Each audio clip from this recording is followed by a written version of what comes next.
Nos últimos anos, cientistas e engenheiros começaram a trabalhar em algo que parece ficção científica, mas é muito real. Uma nave gigante feita para levar milhares de pessoas para longe da Terra. Essa nave não é para turismo ou exploração comum, ela foi pensada para um único objetivo: salvar a humanidade de desaparecer para sempre. A ideia surgiu porque nosso planeta enfrenta perigos enormes, como asteroides, mudanças no clima e até o fim do nosso Sol daqui a bilhões de anos. Se algo terrível acontecer aqui, essa nave seria a nossa única chance de continuar existindo em algum lugar do universo. Mas será que conseguimos construir algo tão grande e complexo a tempo? Prepare-se para dormir enquanto escuta este vídeo. Se inscreva no canal, deixe seu like e comente de que parte do mundo você está assistindo. Se acomode e relaxe. Vamos começar. Imagina acordar um dia e descobrir que todo o jogo virou. Que a única chance de continuar existindo está lá fora, nas estrelas. Esse não é roteiro de filme. É uma pergunta que cientistas sérios já fazem. Por que precisaríamos de uma arca interestelar? Uma nave colossal projetada para salvar a humanidade da extinção? A resposta não está em um único desastre, mas em uma constatação fria e estatística. Colocar todos os ovos na mesma cesta, no nosso caso, o planeta Terra, é um risco existencial inaceitável para uma espécie que aspira a permanecer. Pensar nisso vai muito além do sensacionalismo apocalíptico. É sobre lógica pura, sobre gerenciamento de risco em uma escala civilizacional. A verdade é que nosso planeta, por mais robusto que pareça, é um alvo em um campo de tiro cósmico, e nossa própria tecnologia nos transformou em uma ameaça a nós mesmos. O conceito de uma arca, uma nave que carrega um pedaço da humanidade e da biosfera para um novo começo, emerge não como fantasia, mas como um imperativo de sobrevivência quando olhamos para o longo prazo. Vamos começar pelas ameaças naturais, aquelas que não temos como controlar. Todo mundo já ouviu falar de asteroides, mas o perigo real pode vir de algo mais próximo, nosso Sol. Daqui a cerca de 5 bilhões de anos, ele entrará em uma fase que destruirá a Terra. Mas muito antes disso, sua evolução gradual tornará o planeta inabitável. Estamos falando de um prazo de apenas 1 bilhão de anos, quando o aumento do brilho solar vai evaporar os oceanos. Num calendário cósmico, isso é amanhã, e temos eventos mais imediatos e aleatórios. Uma supererupção vulcânica, como a que formou os Traps da Sibéria no passado distante, poderia mergulhar o planeta em um inverno vulcânico por décadas, colapsando a agricultura global e a civilização como a conhecemos. Uma explosão de raios gama de uma estrela próxima direcionada para nós poderia esterilizar boa parte da vida.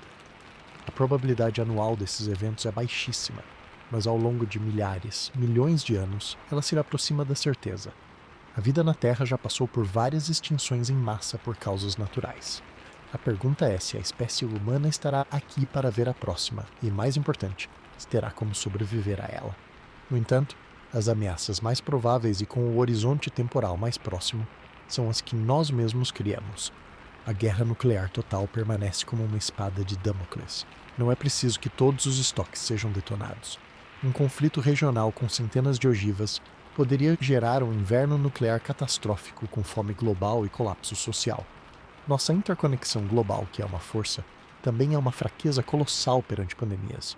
Uma doença natural de alta transmissibilidade e letalidade, ou, num futuro próximo, um patógeno sintético criado em laboratório, seja por acidente ou por ação maliciosa, poderia se espalhar mais rápido do que nossa capacidade de desenvolver uma cura. A pandemia recente foi um alerta suave do que pode acontecer. Além disso, enfrentamos ameaças ambientais de longo prazo, como mudanças climáticas abruptas, que mesmo não extinguindo a espécie diretamente, poderiam desestabilizar radicalmente a civilização, levando a conflitos por recursos escassos e a um retrocesso tecnológico profundo. Nesse cenário, perderíamos a capacidade de organizar qualquer resposta coordenada, muito menos de construir uma arca. A janela de oportunidade para agir é agora, enquanto nossa base industrial e tecnológica ainda está funcional. É aqui que entra o conceito de redundância planetária. Em qualquer sistema crítico, seja um avião ou um servidor de dados, você tem backups. Se uma parte falha, outra assume. A humanidade hoje não tem backup. Se a Terra falha, é game over. Uma arca interestelar é a materialização desse princípio de redundância, aplicado à existência da nossa espécie e da biosfera que nos acompanha. Não se trata de abandonar a Terra, pelo menos não inicialmente. A ideia é criar uma cópia de segurança, uma semente distante. Criticam dizendo que os recursos para tal projeto faraônico deveriam ser usados para consertar os problemas no nosso planeta. Esse é um argumento importante, mas que parte de uma premissa falsa, a de que é uma escolha entre um ou outro. Em realidade, a tecnologia necessária para construir uma nave autossustentável para uma viagem de milênios forçaria avanços gigantescos em energia limpa, reciclagem total de materiais, agricultura de alta eficiência e sistemas ecológicos fechados. Essas inovações teriam aplicação direta e imediata na solução de dois problemas terrestres. O projeto da Arca poderia ser o grande catalisador para uma economia circular perfeita na Terra. Há também uma dimensão filosófica, mas prática, nisso. Qual é o valor intrínseco da preservação da humanidade? Se acreditamos que a consciência, a cultura, a arte, a ciência e a experiência humana têm algum significado no universo, então permitir que tudo isso se perca para sempre por falta de um plano B é uma forma de negligência cósmica. A Arca não carregaria apenas pessoas, seria um baú do tesouro da herança biológica e cultural terrestre. DNA de milhões de espécies, conjunto total do conhecimento humano, nossa história, nossas criações artísticas. Seria uma mensagem em uma garrafa, mas com o propósito explícito de garantir que a mensagem continue sendo escrita. O oposto dessa visão é um niilismo resignado, a ideia de que tudo é efêmero e que, quando a Terra acabar, acabou. No entanto, a história da vida é uma história de adaptação e dispersão. A vida saiu dos oceanos para a Terra. Nós, como parte dela e como sua expressão consciente, dar o próximo passo saindo do planeta é a continuação natural dessa narrativa de bilhões de anos. Finalmente, chegamos ao ponto crucial do tempo. Existe um ponto de viagem na história de uma civilização onde a tecnologia permite um projeto desses, mas a janela pode não estar aberta para sempre. Nós estamos, possivelmente, nesse ponto agora. Dominamos o voo espacial, estamos desenvolvendo a fusão nuclear para propulsão, avançamos na biologia sintética e na inteligência artificial. Temos a capacidade teórica de começar. Mas essa janela é frágil. Ela pode se fechar por um colapso social global, por uma guerra que nos jogue numa nova idade das trevas, ou por uma lenta decadência que drene nossos recursos e nossa ambição. Esperar até que uma ameaça existencial seja iminente é garantia de fracasso, porque construir uma arca é um empreendimento de séculos, talvez milênios. Você não começa a construir o barco quando o dilúvio já está cobrindo seus pés. Você constrói enquanto o céu ainda está claro, baseado na previsão do tempo de longo prazo. O imperativo, portanto, é também temporal. Precisamos começar a discutir, a planejar e a investir em tecnologias fundamentais agora, não porque vamos fugir amanhã, mas porque queremos ter a opção disponível para nossos descendentes, caso um dia eles realmente precisem. A Arca Interestelar é a expressão máxima do cuidado com o futuro, um projeto que transcende gerações, nações e culturas, unindo a humanidade em um objetivo comum: garantir que, independentemente do que aconteça aqui, a chama da consciência, da vida e da memória da Terra não se apague no universo. É, no fundo, o ato mais otimista que podemos imaginar. Uma declaração de que acreditamos que nosso legado vale a pena ser preservado, e que o futuro, mesmo que distante e desconhecido, merece uma chance de existir. A motivação não é o medo paralisante, mas uma responsabilidade profunda com a continuidade. E isso significa olhar para todas as ameaças, das mais próximas às mais distantes. Entender que a única estratégia racional é não colocar todos os ovos na mesma cesta cósmica. O projeto parece impossível hoje, mas lembre-se, os grandes feitos da humanidade sempre começaram como um sonho considerado loucura por muitos. A diferença é que, dessa vez, o que está em jogo não é a glória de um império ou a riqueza de uma nação, mas o destino último de tudo o que somos e conhecemos. Portanto, quando perguntamos por que precisamos de uma arca, a resposta mais simples é também a mais poderosa. Porque podemos. E porque, se não tentarmos, estaremos aceitando passivamente um eventual fim como inevitável, quando a história nos mostra que a essência da vida é justamente a luta contra a entropia, contra a desordem e a extinção. Levar a vida para além do seu berço é o próximo passo lógico nessa luta de bilhões de anos. Mas como transformar essa ideia, essa necessidade abstrata, em algo concreto? Como se constrói um mundo dentro de uma lata que precisa viajar por séculos no vácuo hostil do espaço? A escala do desafio de engenharia é o primeiro choque, um salto quântico que faz a Estação Espacial Internacional parecer um mero modelo em escala. Estamos falando de uma mega estrutura que é essencialmente uma cidade autônoma flutuante, possivelmente com quilômetros de extensão, pesando bilhões de toneladas. Tudo o que já colocamos em órbita somado é um grão de areia perto da montanha de material necessário. O primeiro obstáculo, então, é o mais básico. De onde tirar toda essa matéria-prima sem esgotar a Terra? A resposta quase obrigatória é: não podemos usar a Terra. A energia necessária para lançar toda essa massa da superfície do planeta contra sua forte gravidade tornaria o projeto economicamente e logisticamente impossível. A solução está em usar os recursos do próprio sistema solar, um conceito chamado uso de recursos in situ. Os candidatos principais são a Lua e asteroides próximos da Terra. A Lua, com sua baixa gravidade, é uma excelente pedreira e fundição. Seu solo, o regolito, pode ser processado para extrair metais como alumínio e ferro e oxigênio. Asteroides, por sua vez, são minas de metais preciosos e água espacial riquíssimas. Água é crucial, pois pode ser dividida em hidrogênio e oxigênio para combustível e suporte de vida. Imagine uma frota de robôs mineradores autônomos escavando um asteroide metálico, processando o material no local e usando catapultas eletromagnéticas ou naves rebocadoras de baixo impulso para enviar os blocos de construção para o ponto de montagem. Esse ponto de montagem seria um local de órbita estável, talvez no ponto de Lagrange entre a Terra e a Lua, onde a gravidade relativa se cancela, facilitando a construção. Falando em construção, como se monta algo tão colossal no espaço? Não há guindastes de solo, nem andaimes convencionais.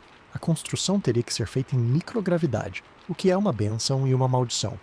Bênção porque você pode mover módulos enormes com relativamente pouca força, maldição porque qualquer coisa não presa simplesmente flutua.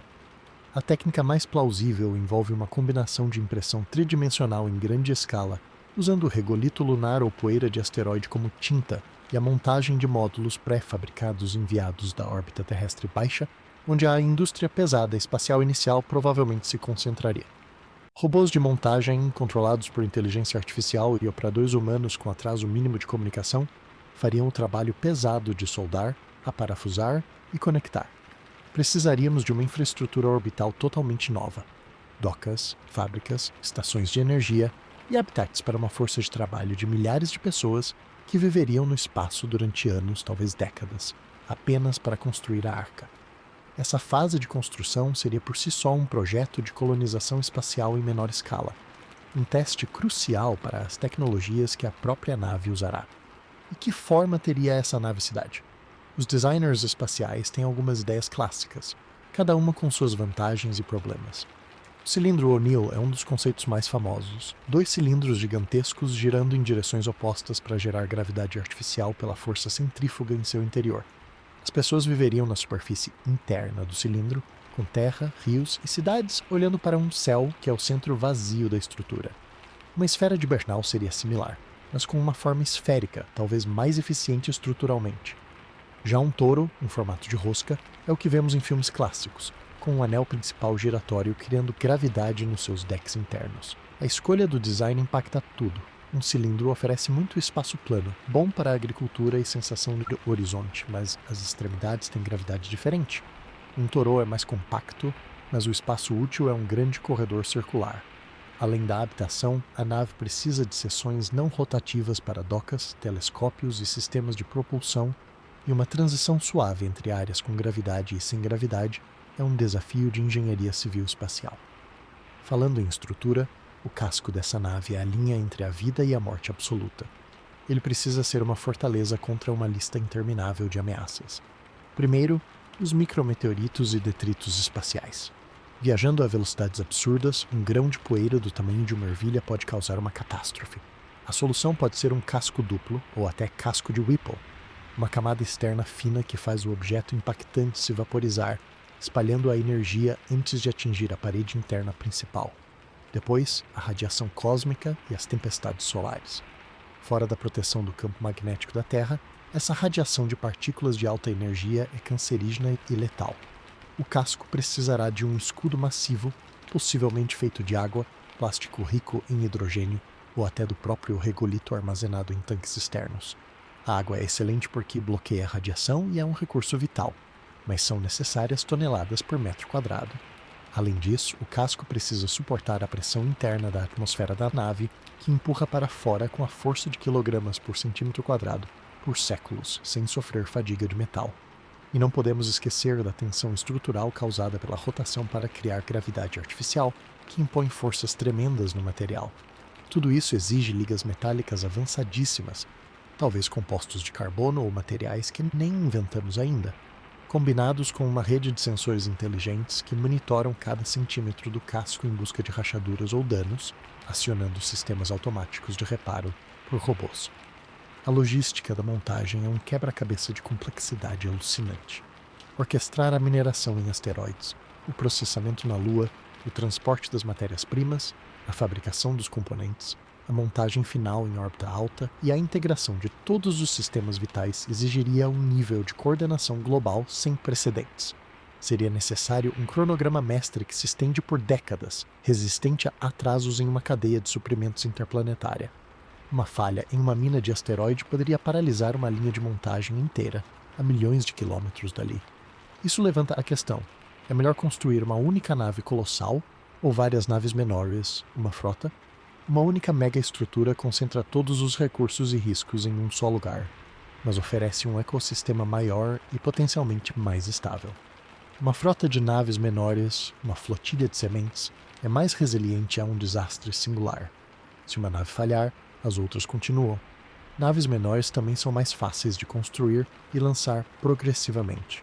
No entanto, cada nave menor precisa ter todos os sistemas de suporte de vida redundantes, o que pode ser menos eficiente no uso de recursos totais. Uma arquitetura híbrida pode ser a resposta.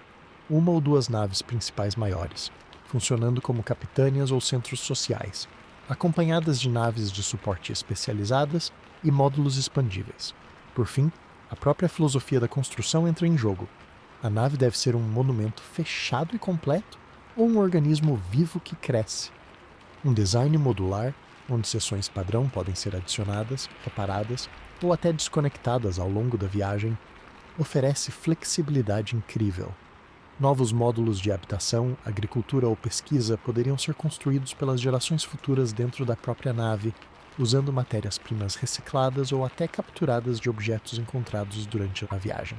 Isso transformaria a arca de um produto final em um processo contínuo, uma cidade que evolui. O oposto, uma nave única e monolítica, pode ser estruturalmente mais sólida e eficiente em termos de proteção, mas condena os habitantes a um mundo de tamanho fixo, sem capacidade de expansão física, o que poderia ter implicações sociais profundas em uma viagem de milênios. Independente da escolha, o projeto de engenharia desta megaestrutura é muito mais do que um problema de física e metalurgia.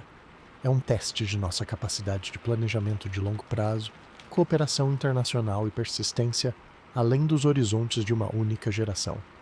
Cada solda, cada painel, cada cabo representa um compromisso que um futuro que nem quem começou o trabalho verá concluído, mas que é fundamental para que haja, de fato, um futuro para se ver. Depois de resolver o problema da estrutura, do casco e da propulsão, surge o desafio mais íntimo e vital: como criar um mundo vivo, respirável e produtivo dentro dessa lata de metal no vácuo. A arca não é apenas um transporte, ela é um ecossistema completo e fechado, uma réplica mínima da biosfera terrestre que deve funcionar perfeitamente por séculos, sem falhas. Esse é o coração biológico da missão. E a experiência mais próxima que temos disso na Terra foi um alerta, não um sucesso: o projeto Biosfera 2. Na década de 90, um grupo de cientistas se trancou em uma estrutura gigante de vidro e aço no Arizona, com vários biomas internos, tentando ser autossuficiente. Os resultados foram humilhantes. O nível de oxigênio caiu perigosamente, porque o solo rico em matéria orgânica estimulou micróbios que o consumiam, enquanto o dióxido de carbono aumentou e se ligou ao concreto das paredes, desregulando tudo. Pragas, como formigas loucas, dominaram alguns ambientes, e a fome foi uma ameaça real. A grande lição foi que equilibrar um ecossistema fechado é incrivelmente mais difícil do que parece. Ele é um ser vivo dinâmico e imprevisível. Para a arca interestelar, não podemos cometer os mesmos erros, porque não há porta para abrir e pedir ajuda. Cada grama de oxigênio, cada molécula de água e cada nutriente precisa ser reciclado com eficiência quase perfeita. Isso nos leva ao conceito de sistema de suporte de vida de ciclo fechado. Nada pode ser desperdiçado. O ar que a tripulação expira, rico em dióxido de carbono, precisa ser purificado e transformado novamente em oxigênio respirável. Isso será feito principalmente pelas plantas, através da fotossíntese, mas não podemos depender apenas de florestas, porque o equilíbrio gás por gás é delicado. Sistemas físicos químicos de backup, como reatores que usam o processo Sabatier para converter dióxido de carbono e hidrogênio em água e metano, serão essenciais para ajustes finos. A água é outro ciclo sagrado. Toda a água da návida que se bebe a que rega as plantas passa pelos peixes e é librada no suor e na urina precisa ser recuperada. Sistemas avançados de filtragem, destilação e até processos que imitam o ciclo hidrológico natural, evaporação, condensação, precipitação, dentro da nave serão usados. Até o esgoto e os resíduos sólidos ou os orgânicos são recursos preciosos. Eles serão compostados ou processados em digestores anaeróbicos para produzir biogás, que pode ser queimado para gerar energia extra, e fertilizantes ricos em nutrientes para as zonas agrícolas. É a reciclagem elevada ao seu absoluto. E como serão essas zonas agrícolas? Não haverá vastos campos de trigo como na terra. O espaço é precioso demais. A agricultura será de alta eficiência e densidade. A hidroponia e a aeroponia, onde as plantas crescem em soluções nutritivas líquidas ou névoas, sem solo, serão a norma.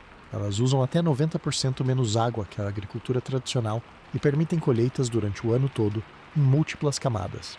A aquaponia entra como um sistema integrado brilhante. Os tanques de peixe ou crustáceos fornecem nutrientes, através de seus dejetos, para as plantas hidropônicas, que por sua vez filtram e limpam a água que retorna para os peixes. É um círculo virtuoso que produz proteína e vegetais simultaneamente. Insetos também terão um papel crucial. Baratas, grilos e larvas de mosca-soldado são eficientes convertidores de resíduos orgânicos em proteína de alta qualidade, que pode ser processada em farinhas para enriquecer a dieta. Esses sistemas precisam ser absurdamente confiáveis, pois uma falha em uma cultura principal pode significar fome se não houver backup suficiente. A diversidade de culturas será chave. Grãos como quinoa e amaranto, batatas, folhas verdes, legumes e plantas que produzem óleos. Tudo isso sob luzes de LED ajustadas para cada espécie, em ambientes controlados rigorosamente quanto à temperatura, umidade e concentração de dióxido de carbono. Mas a nave não pode ser apenas uma fazenda industrial. Para o bem-estar psicológico da tripulação e para a estabilidade ecológica, são necessárias áreas de natureza. Florestas ou bosques, mesmo que pequenos, teriam múltiplas funções. Além de ajudarem na regulação dos gases, elas forneceriam um espaço mental crucial para os habitantes. Um lugar com cheiros de terra, sombras variadas e sons de vida, longe da estética metálica dos corredores técnicos. Serviriam como habitat para polinizadores, como abelhas sem ferrão, e para pequenos animais que fazem parte do ciclo. Atuariam também como amortecedor ecológico, um sistema mais complexo e resiliente a perturbações do que uma bancada hidropônica. O desafio é escolher as espécies certas de árvores e plantas que sejam úteis, de crescimento controlado e que não se tornem invasoras dominando outros compartimentos. Talvez sejam florestas de bambu que crescem rápido e têm múltiplos usos, combinadas com árvores frutíferas menores. A água também teria seu elemento natural, talvez um riacho ou lago artificial, parte do sistema de tratamento que abrigue peixes ornamentais e plantas aquáticas, contribuindo para a sensação de normalidade. Falando em espécies, o que mais deve embarcar além dos humanos? Levar vacas ou porcos é inviável. Consomem muitos recursos e espaço. A proteína animal virá dos peixes, crustáceos e insetos que já mencionamos. Mas outros animais pequenos podem ser essenciais. Por exemplo, aves pequenas como codornas, que produzem ovos e consomem restos. Abelhas e outros insetos para a polinização. Talvez alguns répteis ou anfíbios para controlar pragas de insetos de forma natural. E, é claro, os micro-organismos são os verdadeiros heróis invisíveis. Bactérias e fungos especializados serão cultivados intencionalmente em bioreatores para fazer de tudo, desde decompor resíduos complexos até produzir vitaminas, medicamentos ou plásticos biodegradáveis. A seleção de espécies é um exercício de eficiência extrema. Cada organismo deve ter uma função clara no ciclo ecológico ou no bem-estar da tripulação. Não há lugar para passageiros decorativos. Esse banco de genes vivo, porém, carrega um risco constante: o desequilíbrio. Uma praga, um fungo patogênico ou simplesmente uma espécie vegetal cresce mais rápido que as outras pode desestabilizar todo o sistema. Na Terra, há predadores naturais, ventos e barreiras geográficas que contêm esses problemas. Dentro da nave, não. Portanto, o monitoramento será obsessivo. Sensores em cada canto medirão a composição química do ar e da água, a saúde das plantas, a população de insetos. Amostras serão analisadas constantemente em busca de patógenos. É aqui que a inteligência artificial se torna a jardineira-chefe. Um sistema de IA super avançado, integrado a milhares de sensores e atuadores, seria responsável por manter o equilíbrio homeostático da biosfera. Ela ajustaria as luzes de LED, a concentração de nutrientes na água, a ventilação, a umidade. Identificaria uma infestação de ácaros em seus estágios iniciais e liberaria uma tropa de ácaros predadores específicos para controlá-la. Perceberia uma queda na produção de oxigênio de um bosque. Investigaria as causas, talvez ajustando os níveis de dióxido de carbono ou nutrientes no solo artificial. A tripulação humana terá um papel de supervisão e de executores de tarefas mais complexas, mas a gestão do dia a dia deste mundo miniatura será automatizada. A pergunta que fica é: podemos criar um ecossistema verdadeiramente estável que encontra seu próprio equilíbrio como a Terra? Ou será um sistema que exige ajuste contínuo e ativo, uma bicicleta que só se mantém em pé enquanto pedalamos? A resposta provavelmente é a segunda opção. A biosfera da Arca será um jardim intensivamente cultivado, uma máquina viva que precisa de manutenção constante. Sua estabilidade não será estática, mas dinâmica, gerenciada por uma inteligência artificial que aprende e se adapta ao longo da viagem. Essa simbiose entre tecnologia e biologia é o que tornará possível a vida no interior daquela mega estrutura de metal, transformando um conjunto de sistemas de engenharia em um lar, em um mundo. E esse mundo, por menor que seja, carrega a responsabilidade de manter não apenas a vida, mas a sanidade e a esperança de uma civilização que leva consigo, em seus galhos hidropônicos e em seus tanques de aquaponia, a memória viva de um planeta verde e azul que ficou para trás.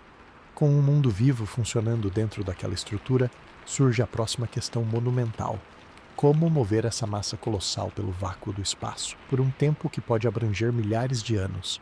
A propulsão deixa de ser um simples meio de transporte e se torna o pulso constante da missão, um sistema que precisa ser confiável além da escala de qualquer civilização humana contínua. Não estamos falando de ir à Lua ou mesmo a Marte.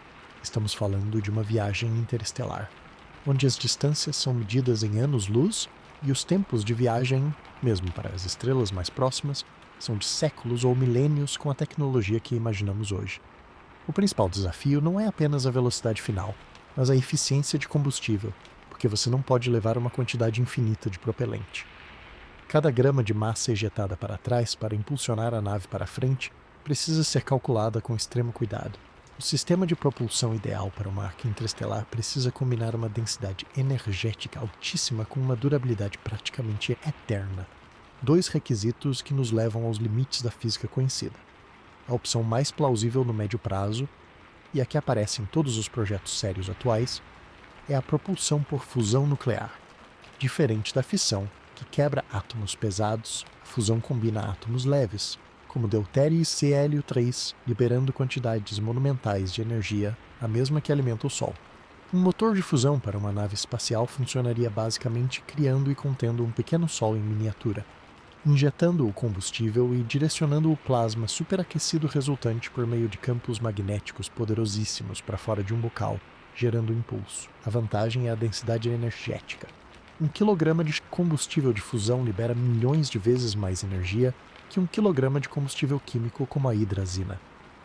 Mesmo assim, para uma nave do tamanho de uma cidade, seriam necessários depósitos imensos de deutério e, principalmente, hélio 3, um isótopo raro na Terra, mas que pode ser extraído do solo lunar ou da atmosfera de gigantes gasosos, como Júpiter.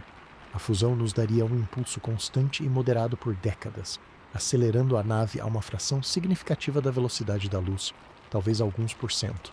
Isso já reduziria uma viagem para a Próxima Centauri, a estrela mais próxima, de dezenas de milhares de anos para alguns séculos. O problema é que ainda não dominamos a fusão controlada e sustentada para a produção de energia na Terra, muito menos em um reator compacto e seguro para uma nave espacial. É uma aposta no progresso tecnológico, mas uma aposta bem fundamentada. Quando pensamos em ir além dos poucos por cento da velocidade da luz, entramos no reino dos conceitos especulativos, mas fisicamente possíveis. O santo graal seria o motor de antimatéria. A antimatéria é o oposto da matéria comum. Quando as duas se encontram, aniquilam-se completamente, convertendo 100% da massa em energia pura. De acordo com a famosa equação E igual mc². É a densidade energética definitiva no universo conhecido. Um motor assim seria incrivelmente eficiente, permitindo velocidades muito mais altas. O desafio, no entanto, é proibitivo. Primeiro, produzir antimatéria é extremamente difícil e caríssimo. Os aceleradores de partículas atuais produzem quantidades minúsculas, suficientes para estudos, mas não para encher um tanque de nave. Segundo, armazená-la é um pesadelo de engenharia, porque qualquer contato com a matéria comum causa explosão. Teríamos que mantê-la suspensa em vácuo perfeito dentro de campos magnéticos de altíssima precisão, sem falhas por séculos. Um pequeno vazamento seria catastrófico. Por enquanto, e provavelmente por muitos séculos, a propulsão por antimatéria permanece um conceito fascinante, mas distante. Talvez útil apenas para estágios finais de frenagem ou para naves de exploração robótica muito pequenas. Existe uma família de conceitos que tira um peso enorme da nave: a propulsão externa. A ideia aqui é que a nave não carregue seu próprio combustível primário, mas seja impulsionada por uma fonte de energia externa. O exemplo mais conhecido é a vela solar, mas em escala interestelar falamos de velas de laser ou de micro-ondas. Imagine construir na órbita do Sol ou em órbita de Mercúrio uma imensa rede de lasers de altíssima potência, todos focalizados na vela da arca interestelar, que seria uma estrutura gigantesca e extremamente leve, feita de materiais como grafeno. O laser forneceria o impulso constante, acelerando a nave a velocidades enormes sem ela ter que gastar sua própria massa reativa. A grande vantagem é que a fonte de energia fica em casa, no sistema solar, onde pode ser mantida e alimentada pelo Sol. A desvantagem é a complexidade logística de manter um feixe de laser perfeitamente focalizado em um alvo que está a anos-luz de distância, e o fato de que, para frear no sistema estelar de destino, você precisaria de um sistema de propulsão a bordo ou de uma segunda rede de lasers construída previamente por sondas automáticas. Além disso, a construção da infraestrutura laser seria um projeto civilizacional por si só, possivelmente mais desafiador que a própria arca. E o motor de dobra, o famoso Warp Drive, esse é o conceito mais radical, pois permite burlar o limite da velocidade da luz não movendo a nave no espaço, mas contraindo o espaço à frente e expandindo o espaço atrás, criando uma bolha. Dentro da bolha, a nave estaria praticamente parada, mas o próprio tecido do espaço-tempo se moveria, permitindo viagens superluminais sem violar a relatividade diretamente. O físico Miguel Alcubierre propôs as equações matemáticas para isso na década de 90. No entanto, os requisitos de energia são absurdos. Inicialmente, calculou-se que seria necessária a energia equivalente à massa de Júpiter convertida em pura energia. Trabalhos mais recentes sugerem que talvez seja possível reduzir esse requisito, mas ainda assim estamos falando de quantidades colossais e, mais problemático, da necessidade de matéria exótica. Uma forma de matéria com massa negativa que não sabemos se existe ou como produzir. Por enquanto, e provavelmente para sempre, o motor de dobra permanece no reino da especulação teórica, uma curiosidade fascinante que pode nunca sair do papel. Para nossa arca, não podemos contar com milagres da física. Temos que planejar com o que conhecemos ou com o que podemos razoavelmente extrapolar. Independente do sistema escolhido, o motor da arca não será uma máquina que você liga e desliga uma vez. Será um sistema vivo que precisa de manutenção contínua por gerações. Imagine uma tripulação cujo conhecimento passado, de pai para filho, é a manutenção do grande motor de fusão. Eles nascem, crescem, estudam e trabalham para manter reatores que foram construídos séculos antes, por ancestrais que nunca conheceram. A confiabilidade precisa ser extrema, mas mesmo assim componentes falham. A nave precisará de uma infraestrutura interna completa para fabricar peças de reposição, usando metais reciclados ou estoques estratégicos. A possibilidade de usar múltiplos motores redundantes ou um conjunto de módulos de propulsão independentes é quase certa. Além disso, o sistema não pode ser apenas para a aceleração. Ele deve ser reversível para uma frenagem poderosa e controlada décadas após a chegada ao sistema estelar destino, o que adiciona outra camada de complexidade. A propulsão, portanto, é mais do que tecnologia. É a garantia do movimento, a promessa de que a jornada não é eterna, de que há um ponto de chegada. É o que transforma a arca de um habitat estático em uma verdadeira nave, carregando não apenas a vida, mas também a esperança ativa de um novo começo em algum lugar nas profundezas escuras e silenciosas entre as estrelas. Cada fração de velocidade conquistada, cada ano reduzido da viagem, é uma vitória da engenharia sobre a imensidão. Um fio tênue que conecta o passado de um planeta condenado ao futuro incerto, porém possível, de um novo lar. E quando esse pulso constante do motor se torna o ritmo cardíaco do dia a dia, a atenção se volta inteiramente para dentro, para o mundo fechado, que agora abriga a última semente da humanidade. A sociedade da nave não é uma continuação simples da sociedade terrestre. É um experimento social radical, confinado, sob pressão existencial permanente, onde cada conflito pode ter consequências fatais para toda a espécie. Como você organiza a vida de milhares de pessoas e de suas incontáveis gerações descendentes dentro de um ambiente controlado onde não há para onde fugir, nem novos recursos a explorar, além daqueles que já estão a bordo?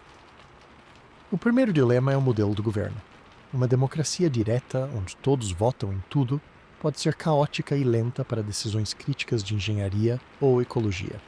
Uma meritocracia técnica, onde os engenheiros-chefe, os biólogos seniores e os médicos têm a palavra final, pode ser eficiente, mas facilmente se transforma em uma oligarquia desconectada das necessidades comuns. Um sistema de conselhos familiares ou de guildas profissionais poderia surgir organicamente, baseado em quem controla os conhecimentos essenciais para a sobrevivência. E há quem defenda que, em um ambiente tão delicado, o governo ideal seria exercido pela inteligência artificial central da nave, uma ditadura benevolente e lógica, livre de emoções e ambições pessoais, que sempre decide pelo bem maior da missão. Cada modelo tem seu ponto cego fatal. A democracia pode eleger um populista que promete mais recursos do que a nave pode oferecer. A meritocracia pode criar uma classe dominante ressentida. A IA pode tomar uma decisão perfeitamente lógica que, para os humanos, é monstruosa, como isolar um setor com uma praga sacrificando centenas para salvar milhares. Isso nos leva ao equilíbrio mais delicado de todos: liberdade individual versus controle social. Na Terra, se você não gosta das regras de um país, pode tentar se mudar. Na nave, essa opção não existe. Portanto, a adesão às normas não pode depender apenas da coerção, mas de um consenso profundamente internalizado, de uma cultura construída em torno do valor supremo da sobrevivência coletiva. No entanto, o controle será inescapável em alguns aspectos. A reprodução, por exemplo, não pode ser deixada ao acaso. Se a população crescer além da capacidade de suporte da biosfera, todos morrem. Se encolher muito, não há gente suficiente para manter os sistemas complexos. Logo, terá que haver um planejamento familiar rigoroso, talvez através de licenças para ter filhos, com a composição genética monitorada para evitar doenças hereditárias e manter a diversidade. As funções profissionais também podem ser direcionadas. Se a nave precisar de mais especialistas em tratamento de água do que artistas, o sistema educacional pode incentivar fortemente certas carreiras, onde termina a necessidade coletiva e começa a opressão. Como manter um senso de autonomia e propósito individual quando sua vida, seu trabalho e até sua família são, em algum nível, planejados para o bem do todo? A resposta pode estar na transparência absoluta. Todos a bordo entenderiam desde crianças os limites finitos de seu mundo, a fragilidade do equilíbrio. A sensação de propósito, de serem os guardiões de algo maior, seria o cimento social. Mas e quando essa crença se desgasta? Isso é um risco real para as gerações do meio, aquelas nascidas a caminho, que nunca conhecerão a Terra e não viverão para ver o planeta destino. Para elas, a nave não é uma arca salvadora, é o universo inteiro. E se elas começarem a questionar o propósito da missão? Se decidirem que preferem desacelerar a nave ou redirecionar ela, ou simplesmente focar em viver vidas confortáveis, negligenciando a manutenção dos sistemas de longo prazo? A narrativa de origem, a história da Terra e do porquê partiram, terá que ser constantemente recontada e revitalizada, talvez através de rituais, de uma espécie de religião civil. No entanto, a cultura não pode ficar congelada. Ela vai inevitavelmente evoluir, criar novas formas de arte, nova linguagem, novos valores adaptados à realidade do aquário espacial. O desafio é permitir essa evolução sem perder de vista a meta final. O sistema jurídico também precisa de uma revisão completa. Crimes comuns existirão, mas o que fazer com um assassino ou com um sabotador? A prisão perpétua consome recursos preciosos e cria um foco de tensão. A pena de morte é um desperdício irreparável de uma vida humana e de todo o investimento feito nela. Formas de restituição e reabilitação intensivas, talvez envolvendo trabalho supervisionado em áreas críticas, podem ser a norma. O pior crime seria colocar a nave em perigo. Nesse caso, o isolamento completo do indivíduo, talvez em uma quarentena permanente, pode ser a única solução, um fardo psicológico terrível para todos. As divisões sociais são outra ameaça silenciosa. Será que naturalmente se formarão castas baseadas em função? Os engenheiros do núcleo do motor, com seu conhecimento crítico e obscuro, podem se ver como mais importantes que os agricultores que cultivam a comida, mesmo que ambos sejam igualmente vitais. Aqueles que vivem nos decks com melhor iluminação ou vistas para os jardins podem ser vistos como uma elite. Para mitigar isso, um rodízio de tarefas pode ser instituído, pelo menos nas gerações iniciais, para que todos tenham uma noção prática dos diferentes sistemas. A educação seria universal e extremamente ampla, formando generalistas com uma especialização, para que haja compreensão mútua. A propriedade privada, no sentido terrestre, seria mínima. Espaço é o recurso mais valioso. Acumular bens físicos seria antissocial. O status poderia vir da contribuição à comunidade, do conhecimento compartilhado, da habilidade artística. A economia, se é que podemos chamar assim, seria baseada na alocação de créditos de energia, tempo de uso de espaços recreativos ou acesso a itens de luxo fabricados sob medida, tudo gerenciado pela rede central. O objetivo é evitar ao máximo a criação de desigualdades materiais que possam gerar ressentimento em um espaço onde não há fronteiras para separar os descontentes. No final, a sociedade da nave pode evoluir para algo que nem conseguimos prever. A pressão constante do confinamento, a dependência total de sistemas tecnológicos, a ausência de um céu aberto e de um horizonte natural vão moldar a psique coletiva de maneiras profundas. Eles podem se tornar mais coletivistas do que qualquer sociedade humana na Terra, vendo o indivíduo verdadeiramente como parte de um organismo maior. Ou podem fragmentar-se em tribos baseadas em seções da nave, desenvolvendo dialetos e costumes próprios, gerando tensões internas que precisam ser gerenciadas. A chave para a coesão, além da narrativa e da transparência, pode ser a participação. Se cada pessoa sentir que tem uma voz real, que seu trabalho é visível e essencial, que ela é parte ativa do projeto de sobrevivência, a sensação de agência pode combater a claustrofobia social. A sociedade da Arca será, acima de tudo, uma sociedade de propósito único. Suas leis, seus costumes, sua estrutura familiar, tudo será filtrado pela pergunta. Isso ajuda ou atrapalha a chegada da nave ao seu destino e a preservação da vida a bordo? É um contrato social mais explícito e inflexível do que qualquer constituição terrestre. Porque a alternativa não é a guerra ou a pobreza, mas a extinção silenciosa e total nas trevas do espaço interestelar. Nesse cadinho, a humanidade pode forjar uma nova forma de estar junta, ou pode descobrir que suas velhas falhas, quando confinadas sob pressão, se tornam explosivas. O sucesso da missão, portanto, não depende apenas da engenharia ou da biologia, mas da arte mais difícil de todas, a de viver em comunidade, quando a comunidade é todo o universo que se conhece. E essa pressão constante de viver para um propósito coletivo, dentro de um universo de paredes metálicas, nos leva diretamente ao desafio mais pessoal e profundo, a saúde mental. De nada adianta uma biosfera perfeita e um motor impecável se as mentes dentro da nave desmoronarem. O fardo psicológico em uma viagem interestelar multigeracional é um inimigo silencioso, talvez mais perigoso que qualquer radiação cósmica.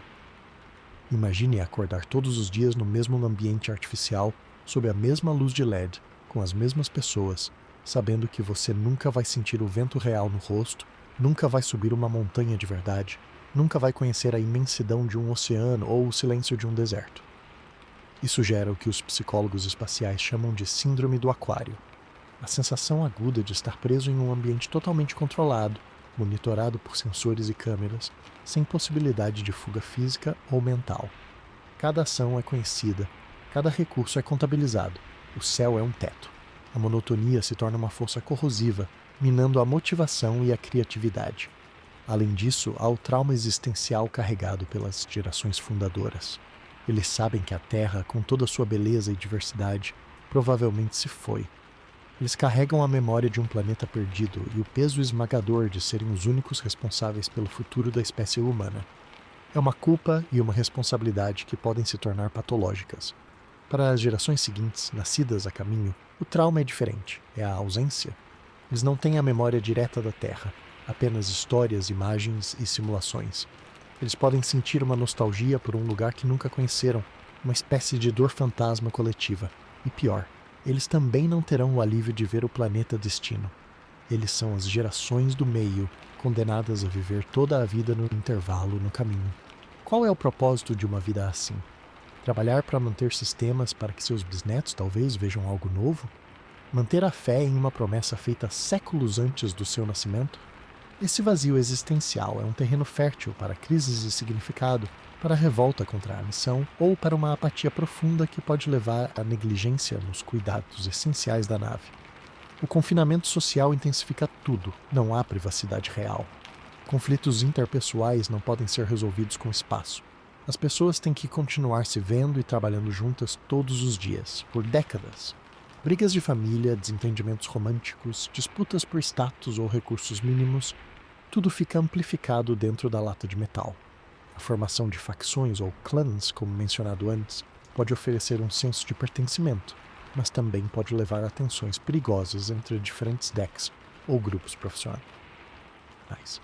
A falta de novos rostos, de novas perspectivas culturais externas, pode levar a uma estagnação mental coletiva, onde as mesmas ideias circulam eternamente e a inovação morre. Como manter a mente curiosa e saudável em um ambiente tão previsível? As estratégias de mitigação terão que ser tão complexas quanto os sistemas de engenharia. A primeira linha de defesa é o ambiente interno. Os bosques e jardins não são luxo, são ferramentas médicas críticas. Espaços que imitam a natureza terrestre, com sons de água, variações de luz que simulem o ciclo do dia e das estações, e até a introdução de brisas artificiais com aromas variados, podem combater a síndrome do aquário. A realidade virtual, no entanto, será a ferramenta mais poderosa. Não uma simples tela, mas ambientes expansivos e completamente imersivos, onde uma pessoa pode caminhar em uma praia infinita, escalar uma montanha ou visitar uma réplica digital de uma cidade terrestre. O risco aqui é que a realidade virtual se torne mais atraente que a vida real da nave, levando as pessoas a se desconectarem de suas responsabilidades. O equilíbrio será crucial. A estrutura social também precisa ser projetada para a saúde mental. Rituais comunitários, celebrações baseadas no calendário da nave, como o ciclo de colheita ou a passagem do perélio, e uma forte tradição de arte, música e narrativa são essenciais para criar marcos temporais e um senso de progresso. A educação não pode ser apenas técnica, deve incluir filosofia, história profunda da Terra e até treinamento em habilidades de mediação de conflitos e inteligência emocional. O acesso a espaços de verdadeira solidão, mesmo que pequenos, como cabines isoladas acusticamente, será um recurso valioso. A atividade física regular, não apenas como exercício, mas como forma de expressão, como dança ou artes marciais, ajudará a gerenciar o estresse. E quanto ao propósito? A narrativa da missão não pode ser um fardo imposto. Tem que ser uma história viva, recontada e reimaginada a cada geração. Talvez as gerações do meio encontrem seu propósito não na chegada, mas na jornada em si. Na ideia de que eles são uma civilização única, os guardiões de um mundo em movimento, com sua própria cultura e história a ser construída.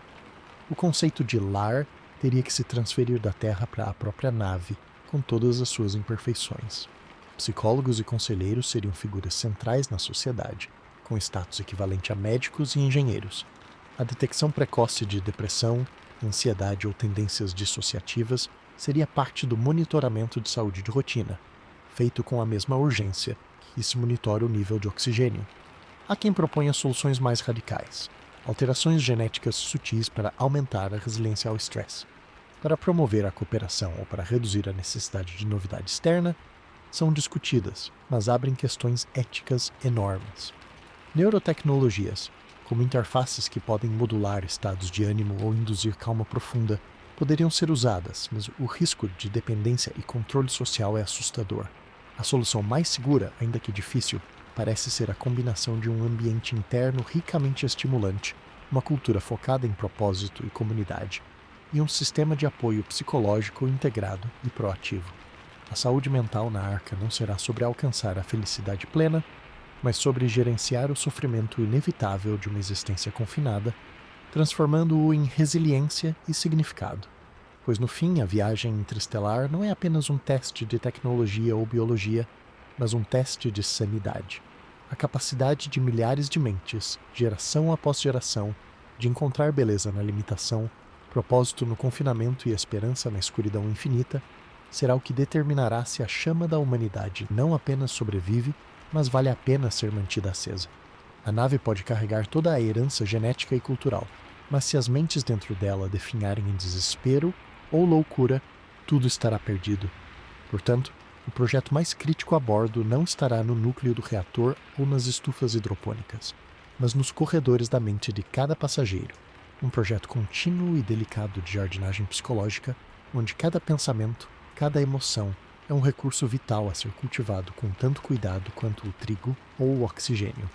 E enquanto cuidamos da mente humana, não podemos nos esquecer do resto dos passageiros, aqueles que não têm voz, mas cuja existência é o verdadeiro tesouro que carregamos, a biodiversidade do planeta Terra. A arca não seria digna do nome se salvasse apenas a espécie humana, deixando para trás o incrível tapete vivo que nos criou e sustentou. O banco de sementes galáctico vai muito além de umas poucas variedades de trigo e arroz.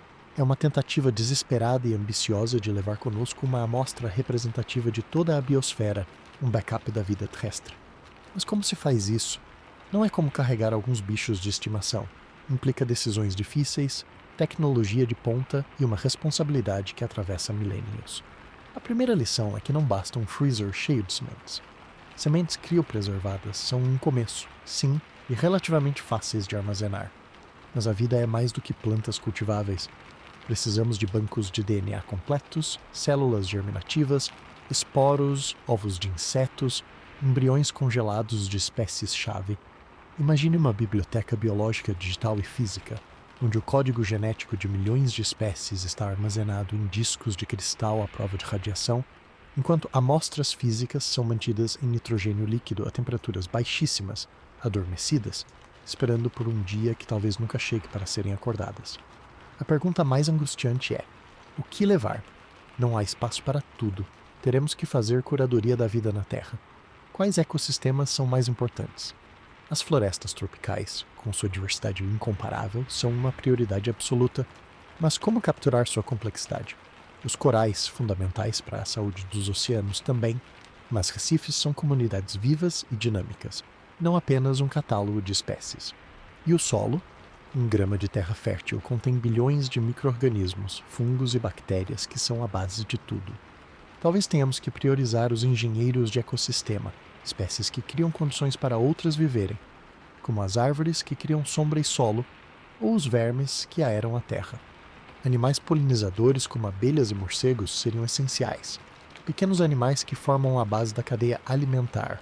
Talvez alguns vertebrados carismáticos e ecologicamente importantes, como certos anfíbios ou aves, tenham seus embriões preservados, mas cada escolha é uma renúncia dolorosa. Quem decide que um tipo de besouro é mais valioso que outro? Será um comitê de biólogos, um algoritmo que calcula o impacto ecológico ou uma loteria? Essa seleção por si só seria um processo que definiria o que consideramos valioso na natureza. Armazenar é uma coisa. Manter o conhecimento prático sobre essas espécies é outra, completamente diferente. Como ensinar a um jovem nascido a bordo da nave, que nunca viu um rio de verdade, como era a relação entre um cupim e o fungo que ele cultiva?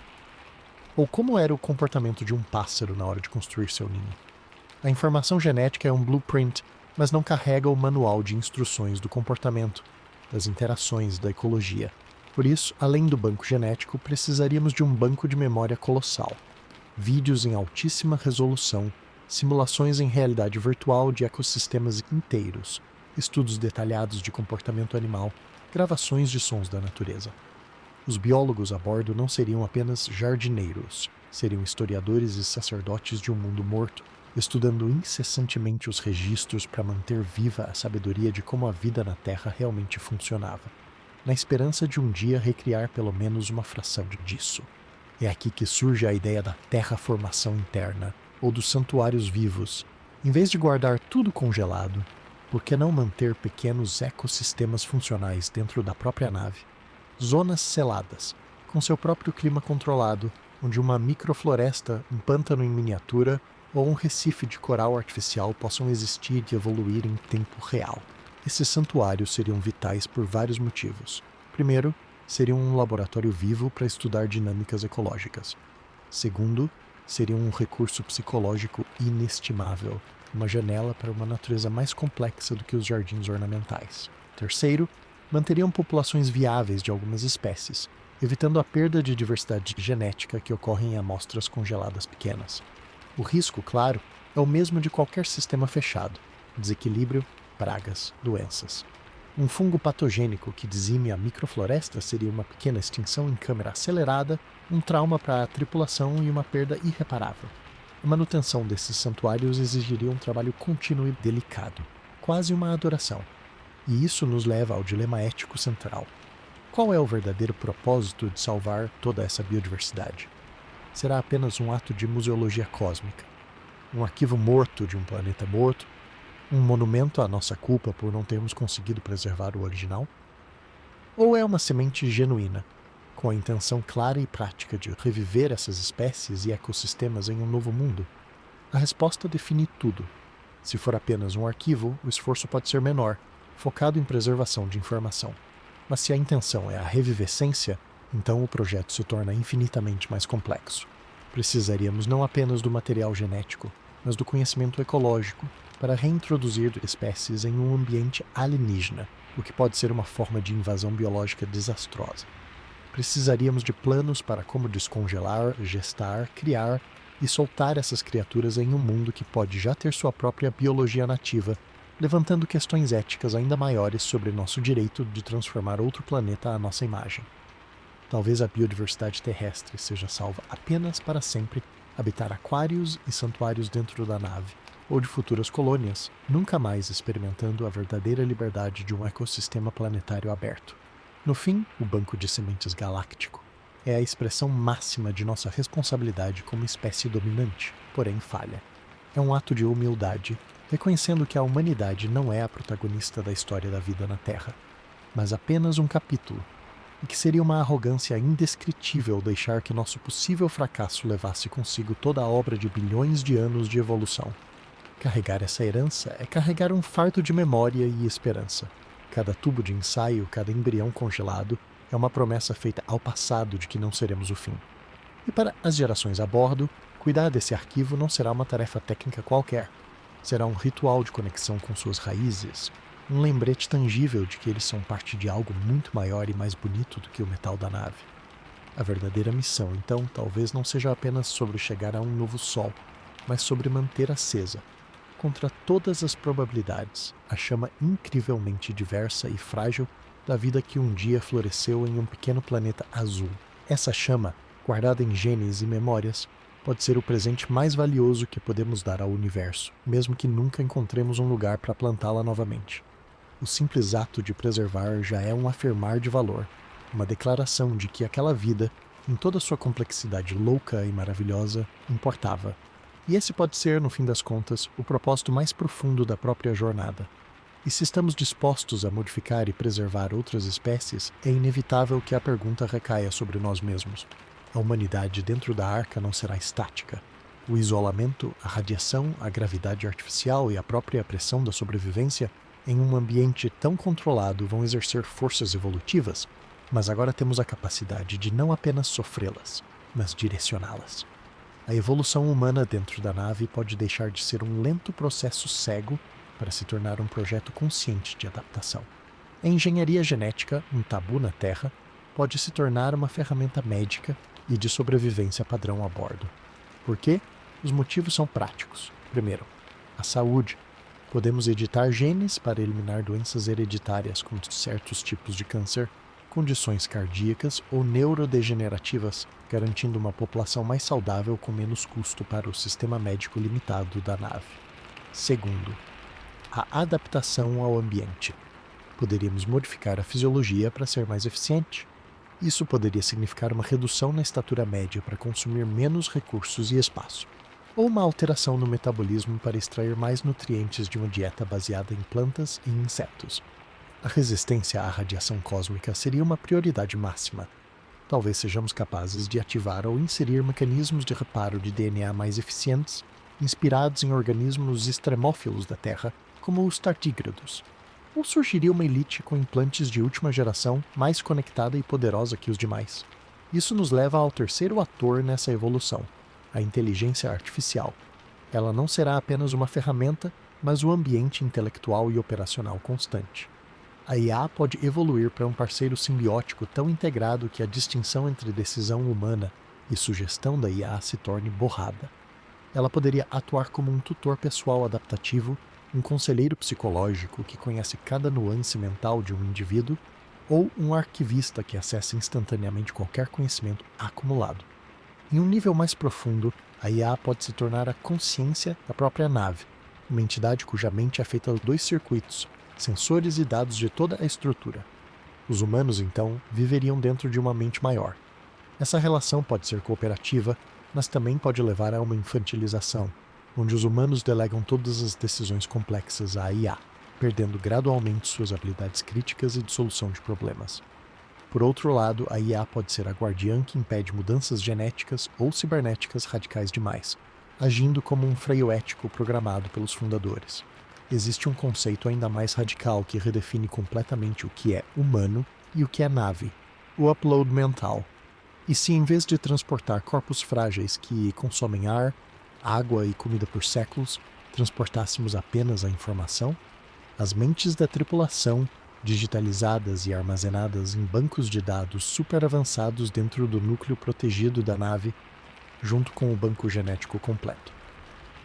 A viagem interestelar aconteceria com a nave sendo essencialmente um supercomputador viajante, com as consciências humanas vivendo em realidades virtuais complexas e perfeitas, talvez até aceleradas subjetivamente. A massa da nave seria drasticamente reduzida, eliminando a necessidade de ecossistemas gigantes, sistemas de suporte de vida massivos e proteção contra a radiação para corpos biológicos. Apenas os sistemas de computação muito mais robustos precisariam sobreviver. Ao se aproximar do planeta destino, a nave usaria o banco genético e impressão biológica avançada para criar corpos novos, nos quais as consciências seriam transferidas ou nas quais novas gerações seriam criadas a partir do zero. Esse é o cenário de máxima eficiência, mas também o mais desumanizante na nossa visão atual. O que é uma consciência digital? É ainda a mesma pessoa? E o que acontece com a noção de experiência e realidade? Independente do caminho escolhido, evolução genética suave, simbiose ciborgue ou upload, o resultado após centenas ou milhares de anos será o mesmo. Os habitantes da Arca se tornaram fundamentalmente diferentes dos humanos que deixaram a Terra. Sua cultura, sua linguagem, sua visão de mundo e possivelmente sua biologia e mesmo seu formato de existência terão divergido. Eles podem se ver como os verdadeiros herdeiros da humanidade, os humanos aperfeiçoados, ou podem se ver como uma nova espécie inteiramente, os navegantes, cuja identidade está intrinsecamente ligada à jornada e ao habitat artificial, não ao planeta ancestral. Para eles, a Terra será um mito de origem, um conto distante. O risco é um rompimento total com o passado, onde a missão original perde o significado. A esperança é que, através de toda essa transformação, algo essencial do espírito humano, a curiosidade, a resiliência, a capacidade de amar e criar, seja preservado e talvez até amplificado. A Arca, portanto, não é apenas uma nave para salvar a humanidade como ela era. É um crisol onde a humanidade, forçada pelas circunstâncias mais extremas imagináveis, se reinventa. Se isso é um triunfo ou uma tragédia, depende do ponto de vista. Mas é quase uma certeza. Se e quando aquela nave finalmente alcançar seu destino e abrir suas portas, o que descerá para a superfície do novo mundo não será exatamente o que embarcou séculos antes. Será algo que a jornada moldou. Algo adaptado não apenas a um novo planeta, mas à própria realidade profunda e isolada do espaço interestelar. E nesse processo, podemos descobrir que a essência da humanidade não está em nossa forma biológica específica, mas em nossa capacidade de mudar, de persistir e de carregar adiante, de qualquer maneira possível, a chama da consciência. Essa pode ser a última e mais profunda adaptação necessária para sobreviver não apenas a uma catástrofe planetária, mas à própria vastidão e indiferença do cosmos. A evolução dentro da nave, então, não é um desvio. É a continuação da história da vida, que sempre se adaptou a novos ambientes, agora com a diferença crucial de que, pela primeira vez, ela pode olhar para si mesma no espelho e escolher deliberadamente o próximo passo. Agora, Se aceitamos que a humanidade dentro da Arca irá inevitavelmente mudar, surge uma questão estratégica anterior a toda essa evolução. Quantas apostas devemos fazer? Colocamos todo o nosso futuro em uma única megaestrutura impressionante? Ou espalhamos nossas chances em uma frota diversificada de naves menores? Essa decisão vai definir a própria filosofia do projeto de salvação. De um lado, temos a visão da nave-mãe, um mundo artificial completo e autossuficiente, como temos discutido até agora. Do outro, a estratégia da frota de sementes, que propõe enviar centenas ou milhares de naves muito menores, cada uma carregando uma amostra da humanidade e da biosfera. Cada abordagem tem suas vantagens e riscos mortais, e a escolha talvez não seja tão óbvia. A primeira grande questão é a resiliência. Uma única meganave é um ponto único de falha. Um impacto catastrófico com um objeto interestelar, uma falha em cascata no sistema de suporte de vida, uma guerra civil total, uma praga incontrolável, qualquer um desses eventos apaga a humanidade para sempre. Já uma frota dispersa de muitas naves pequenas é inerentemente mais resiliente. Um desastre pode destruir algumas, até muitas, mas se pelo menos uma chegar, a missão é um sucesso. É a mesma lógica biológica. Uma árvore produz milhares de sementes, não uma única semente gigante, porque o ambiente é imprevisível e hostil. O espaço interestelar é o ambiente mais hostil imaginável. Por outro lado, a viabilidade técnica e econômica pesa a favor das naves menores. Construir uma única estrutura de quilômetros de extensão é um desafio que pode estar além de nossa capacidade por séculos. Construir centenas de naves do tamanho de um quarteirão, usando designs padronizados e produção em série em órbita, pode ser mais realizável com a tecnologia do próximo século. Naves menores são mais fáceis de proteger contra os impactos, mais fáceis de rotacionar para criar gravidade artificial, e mais simples de gerenciar em termos de ecossistema. Uma falha em um sistema em uma nave pequena é contida. Em uma nave gigante, pode contaminar tudo. Economicamente, você pode começar a lançar as primeiras naves semente enquanto ainda está construindo as outras, espalhando o risco no tempo e começando a jornada mais cedo, o que é crucial se uma catástrofe terrestre for iminente. A desvantagem clara é que cada nave pequena tem muito menos margem para erro. Seus ecossistemas são menos estáveis, sua diversidade genética é menor, sua tripulação tem menos especialistas. Um problema que uma meganave absorveria pode ser fatal para uma nave semente. Isso nos leva ao modelo de tripulação. Em uma frota de sementes, é inviável ter uma sociedade multigeracional completa em cada unidade. Haveria espaço para talvez algumas dezenas de pessoas, no máximo. Portanto, os modelos alternativos se tornam muito mais atraentes. A animação suspensa, um sonho antigo da ficção científica, seria quase obrigatória. A tripulação inteira, ou a maior parte dela, viajaria em estado de hibernação profunda, com a nave sendo administrada por uma inteligência artificial, acordando ciclos de equipes de sobreaviso a cada século para fazer manutenção e verificar os sistemas. Outro modelo radical é o da nave de embriões. Nenhum adulto a bordo, apenas milhares de embriões humanos e de outras espécies criopreservados, junto com um banco de conhecimento e um exército de robôs e uma IA super avançada.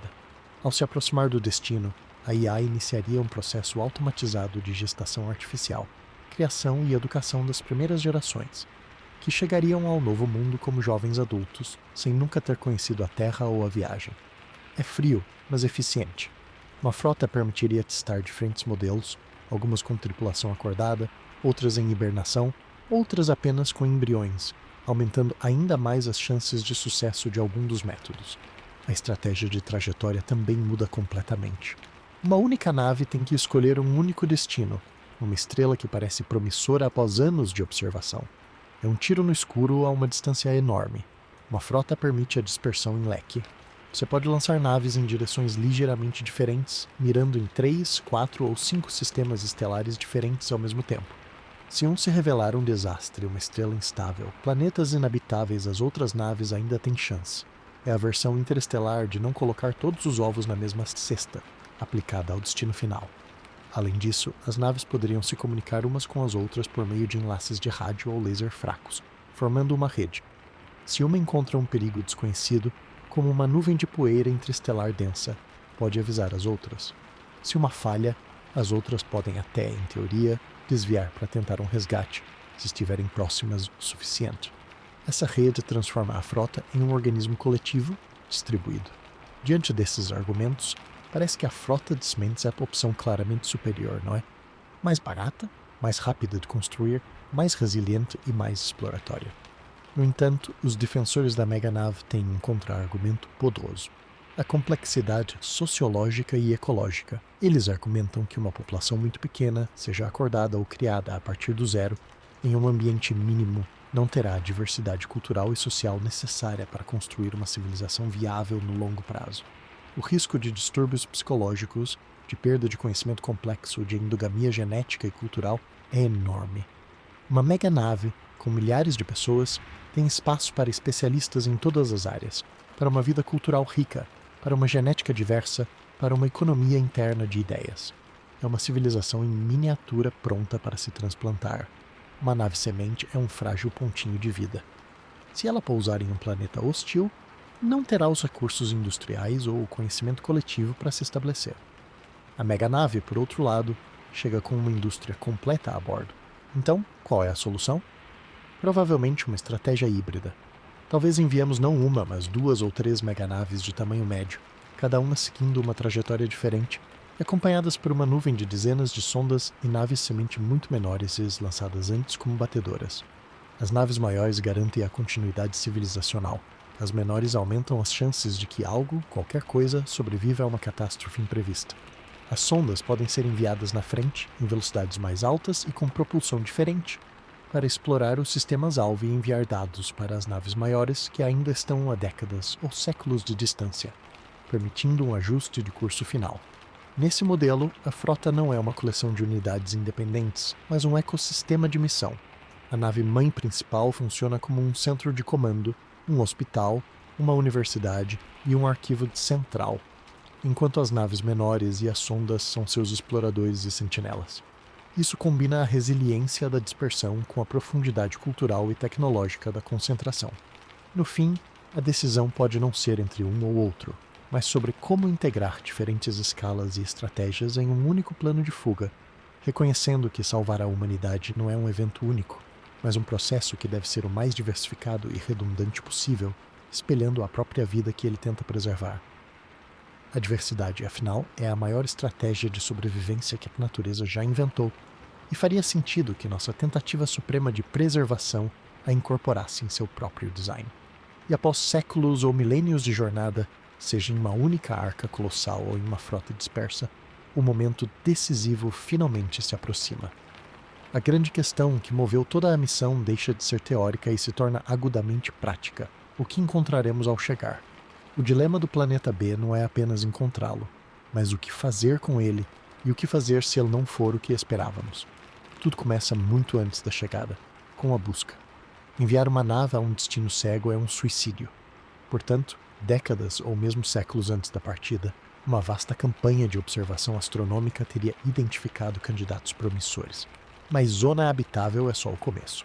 Um planeta na distância certa de sua estrela para ter água líquida pode ser um deserto total, ter uma atmosfera asfixiante de dióxido de carbono como Vênus, ou não ter campo magnético sendo esterilizado pela radiação estelar. Os critérios de busca vão muito além. Procuramos por bioassinaturas na atmosfera do planeta, combinações de gases que são difíceis de explicar sem a presença de vida, como o oxigênio junto com o metano.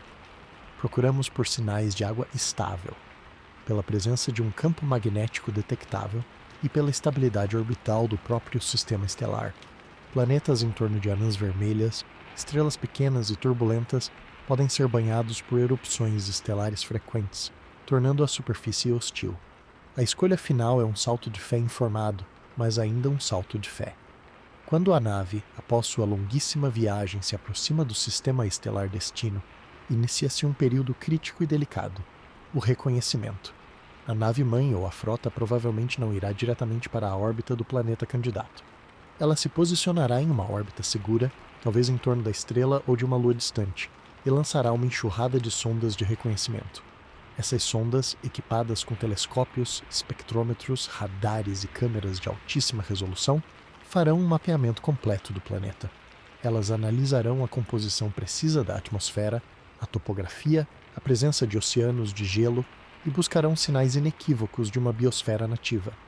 Em seguida, sondas de descida mais robustas pousarão em diferentes locais continentes, zonas costeiras, possíveis leitos de rios secos para coletar amostras do solo, da água e do ar. Elas procurarão por micro-organismos nativos, por qualquer química orgânica complexa. Este é um momento de enorme tensão para a tripulação. Toda a sua história, toda a sua jornada, se resume aos dados que aparecem em suas telas. A descoberta de uma biosfera nativa, mesmo que microbiana, é ao mesmo tempo uma dádiva e uma maldição. É uma dádiva porque prova que a vida não é um acidente único da Terra. É uma maldição porque coloca um dilema ético colossal. Esse dilema é o choque ecológico e ético da introdução. Se o planeta tem vida nativa, mesmo que simples, temos o direito de despejar nele toda a carga biológica terrestre que trazemos? As espécies que trouxemos, incluindo nossos micróbios simbiontes, podem ser patógenos alienígenas que dizimam a vida nativa em um piscar de olhos geológico, cometendo um genocídio planetário inconsciente. Por outro lado, se o planeta é estéril, mas potencialmente habitável, nossa chegada é uma semente de vida em um deserto, um ato de criação. A decisão de colonizar ou não, e como colonizar, será o maior debate da história daquela sociedade. Talvez a solução seja uma quarentena orbital inicial. Construir habitats orbitais primeiro, usando os recursos de luas ou asteroides do sistema, e estudar o planeta por mais décadas antes de qualquer pouso permanente, ou talvez se decida por uma colonização mínima e controlada, em um continente isolado, com protocolos rigorosos de contenção biológica. Mas a pressão para descer, para colocar os pés em um mundo real após gerações confinadas, será avassaladora. Supondo que a decisão seja descer, os desafios práticos começam. A primeira geração de colonos enfrentará um ambiente fisicamente alienígena. A gravidade pode ser diferente. Se for maior que a terrestre, pode causar problemas cardiovasculares e nas articulações a longo prazo. Se for menor, pode levar à perda de massa óssea e muscular ainda mais acelerada. A composição atmosférica, mesmo que respirável, pode ter traços de gases incomuns que causam reações alérgicas em longo prazo. A pressão atmosférica, a duração do dia, a intensidade da luz solar, tudo será diferente. Os primeiros abrigos provavelmente serão módulos infláveis ou impressos em 3 dimensões, usando o solo local como material, expandidos a partir dos módulos de pouso. A prioridade será estabelecer uma base autossuficiente o mais rápido possível, replicando em pequena escala os sistemas da nave. Estufas pressurizadas, sistemas de reciclagem de água e ar, geração de energia. A grande vantagem é que agora eles têm um planeta inteiro como potencial fonte de recursos água, minerais, possivelmente combustíveis, mas a grande desvantagem é que estão em um ambiente aberto e potencialmente perigoso, com intempéries desconhecidas, sismos, atividade vulcânica ou simplesmente uma química do solo que corrói os equipamentos. E se, após todo esse esforço, o planeta se revelar inabitável? E se as sondas descobrirem que a atmosfera é tóxica, além da capacidade de filtragem, que a água está contaminada com sais ou compostos perigosos, ou que a atividade geológica é extrema e instável? Esta é a possibilidade sombria que ronda toda a missão. O plano B precisa estar pronto e pode envolver a vida orbital permanente.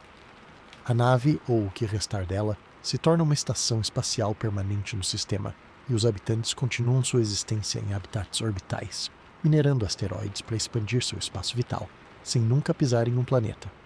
É um destino irônico, fugir de um planeta para viver para sempre no espaço, mas agora em um sistema estelar com recursos muito mais abundantes do que o espaço profundo. Outro plano B, mais desesperador, é a nova viagem. Se a nave ainda tiver combustível e estiver estruturalmente intacta, e se houver outro sistema estelar razoavelmente próximo dentro de um raio de alguns anos-luz, a tripulação pode enfrentar a decisão de reacender os motores e continuar a jornada. Essa perspectiva, após séculos de espera, pode ser psicologicamente devastadora. A terceira opção, a mais radical, é a adaptação forçada. Modificar a si mesmos através da engenharia genética ou de exoesqueletos para sobreviver nas condições hostis do planeta. Tornar-se alienígenas para habitar um mundo alienígena. O dilema do planeta B, portanto, é um lembrete de que a jornada não termina na chegada. Ela apenas entra em uma nova fase, possivelmente ainda mais perigosa e certamente mais complexa do que a viagem em si. A busca por um novo lar é uma aposta cósmica, e a adaptação a ele será o teste final da resiliência e da inteligência daquela faísca de vida que um dia deixou a Terra. O sucesso não é garantido, mas a própria tentativa O ato de ter chegado até lá já é uma vitória monumental contra a improbabilidade. E talvez no fim o verdadeiro lar não seja um planeta específico, mas a capacidade de carregar consigo, em naves ou em corpos modificados, as condições necessárias para a vida, tornando-se assim cidadãos não de um mundo, mas do próprio cosmos. A adaptação será a palavra-chave, seja adaptando o planeta a nós, seja adaptando-nos a ele, ou simplesmente adaptando nossa ideia do que significa, afinal, ter um lar. E se, em meio a toda essa adaptação forçada a um mundo novo, a própria essência do que éramos se perder? Se as pressões da sobrevivência fizerem a tripulação esquecer por que partiram, quem eram e o que deixaram para trás. Por isso, paralelamente ao banco de sementes biológico, a arca carrega um tesouro ainda mais abstrato e complexo: o legado cultural, histórico e científico de toda a humanidade.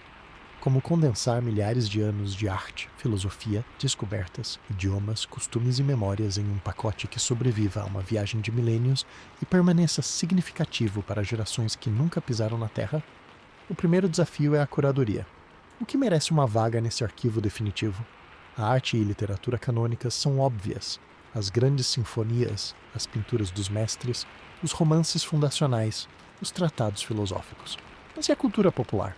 Um filme que definiu uma geração, uma música pop que era o hino de um verão, um meme que viralizou globalmente? Essas expressões capturam o espírito de uma época de uma forma que a arte elevada nem sempre captura. Registros históricos completos são essenciais, mas qual versão da história contamos?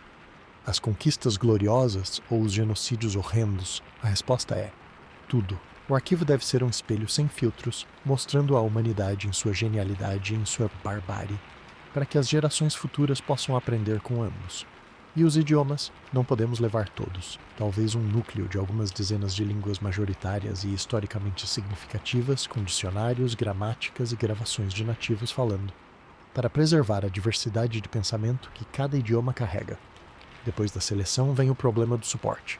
Papéis e discos rígidos convencionais se degradam em escalas de séculos, muito menos milênios. Precisamos de mídias duráveis quase eternas. Discos de safira ou quartzo são uma opção séria. Imagine um disco do tamanho de um prato, feito de safira sintética, onde textos e imagens são gravados a laser em escala nanométrica. Esse material é incrivelmente resistente a calor, radiação e desgaste físico. Outras opções são bancos de dados ativos mantidos por múltiplas instâncias da inteligência artificial da nave, que constantemente checam e corrigem erros nos dados, copiando-os de um sistema para outro para evitar perdas. Mas há um risco inerente nisso. A IA pode corromper os dados, ou pior, interpretá-los de forma tendenciosa. Por isso, uma cópia física e imutável, como os discos de safira, é um backup essencial. E não podemos subestimar o poder da tradição oral e do ensino vivo. A cultura não pode estar apenas em arquivos mortos, precisa ser performada, recontada, vivida. Os próprios rituais, festivais, peças teatrais e aulas a bordo serão um sistema de backup vivo, onde o conhecimento e as histórias são passados de pessoa para pessoa, adaptando-se inevitavelmente, mas mantendo a chama acesa.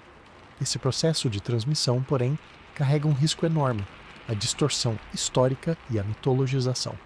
Ao longo das gerações, a Terra pode se transformar em um mito.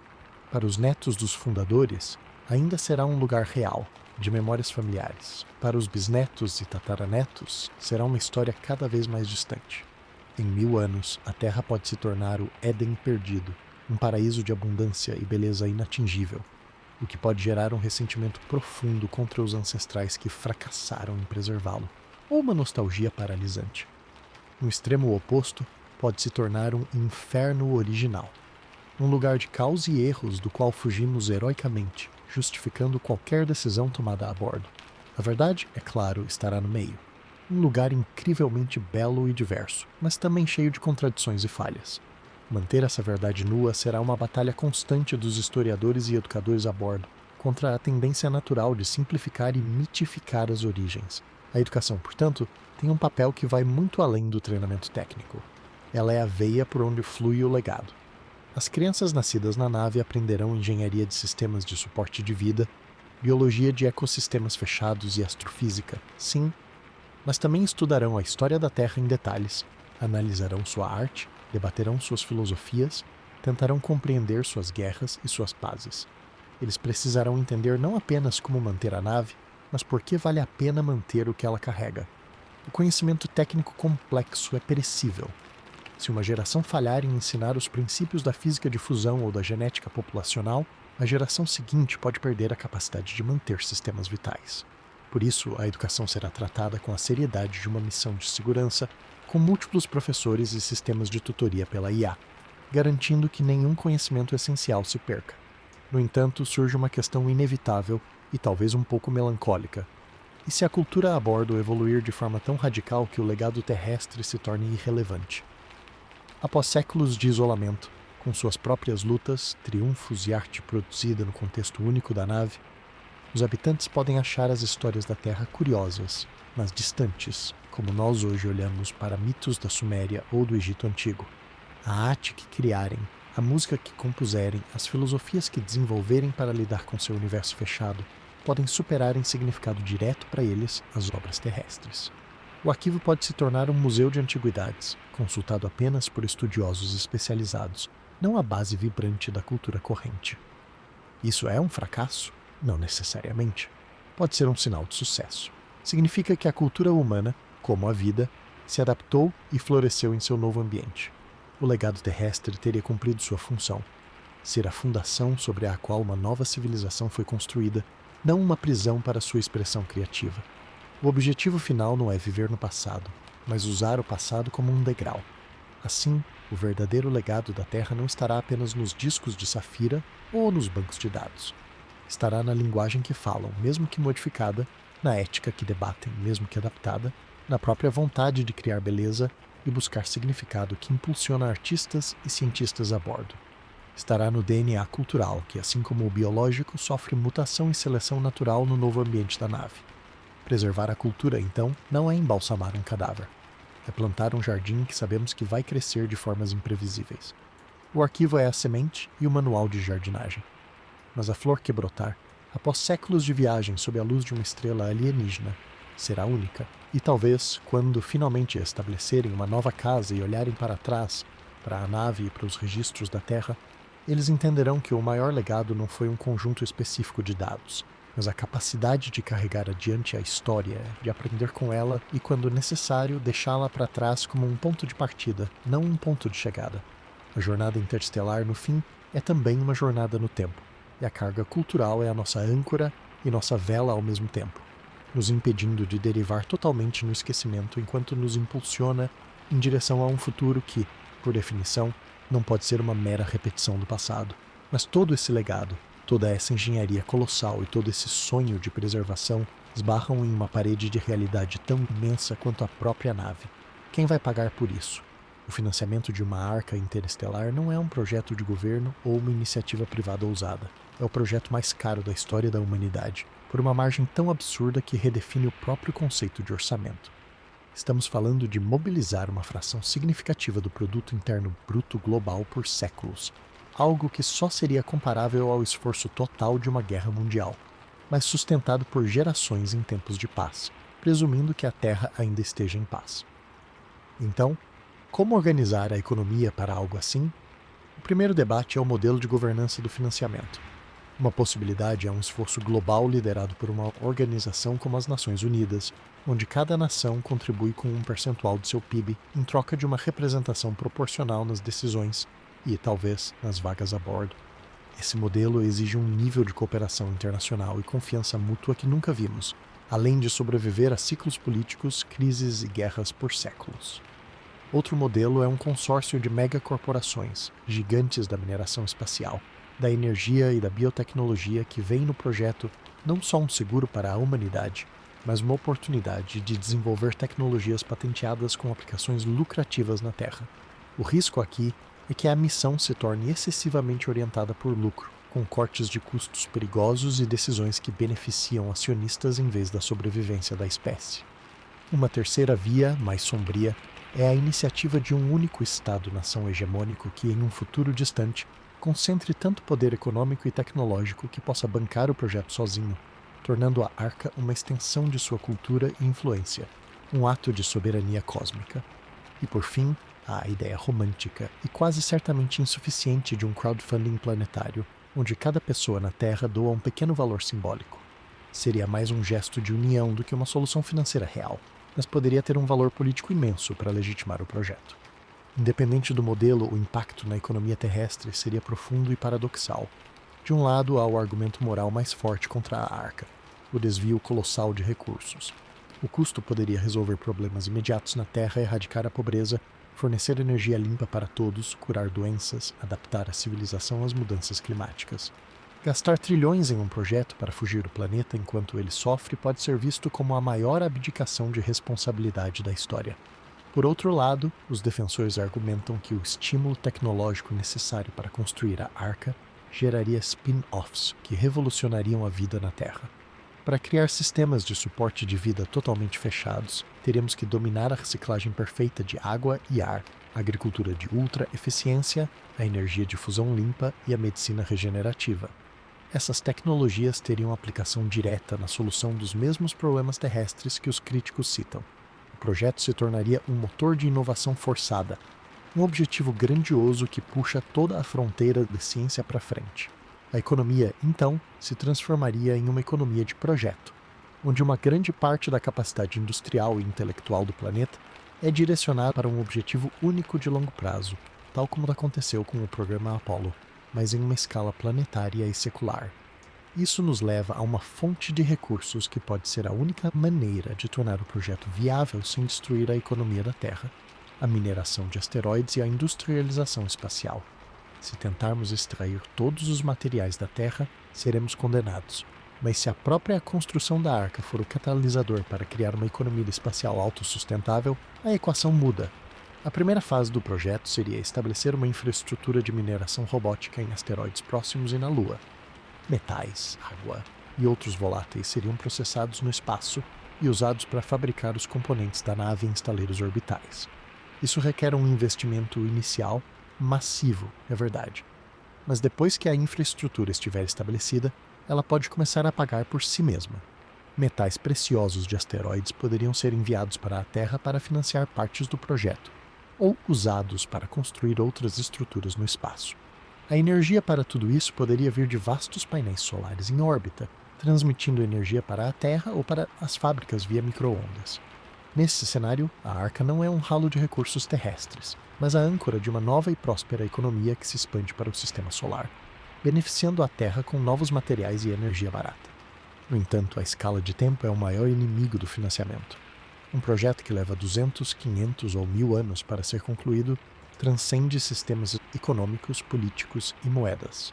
O capitalismo como conhecemos, baseado em retorno sobre o investimento em prazos de décadas, não funciona aqui.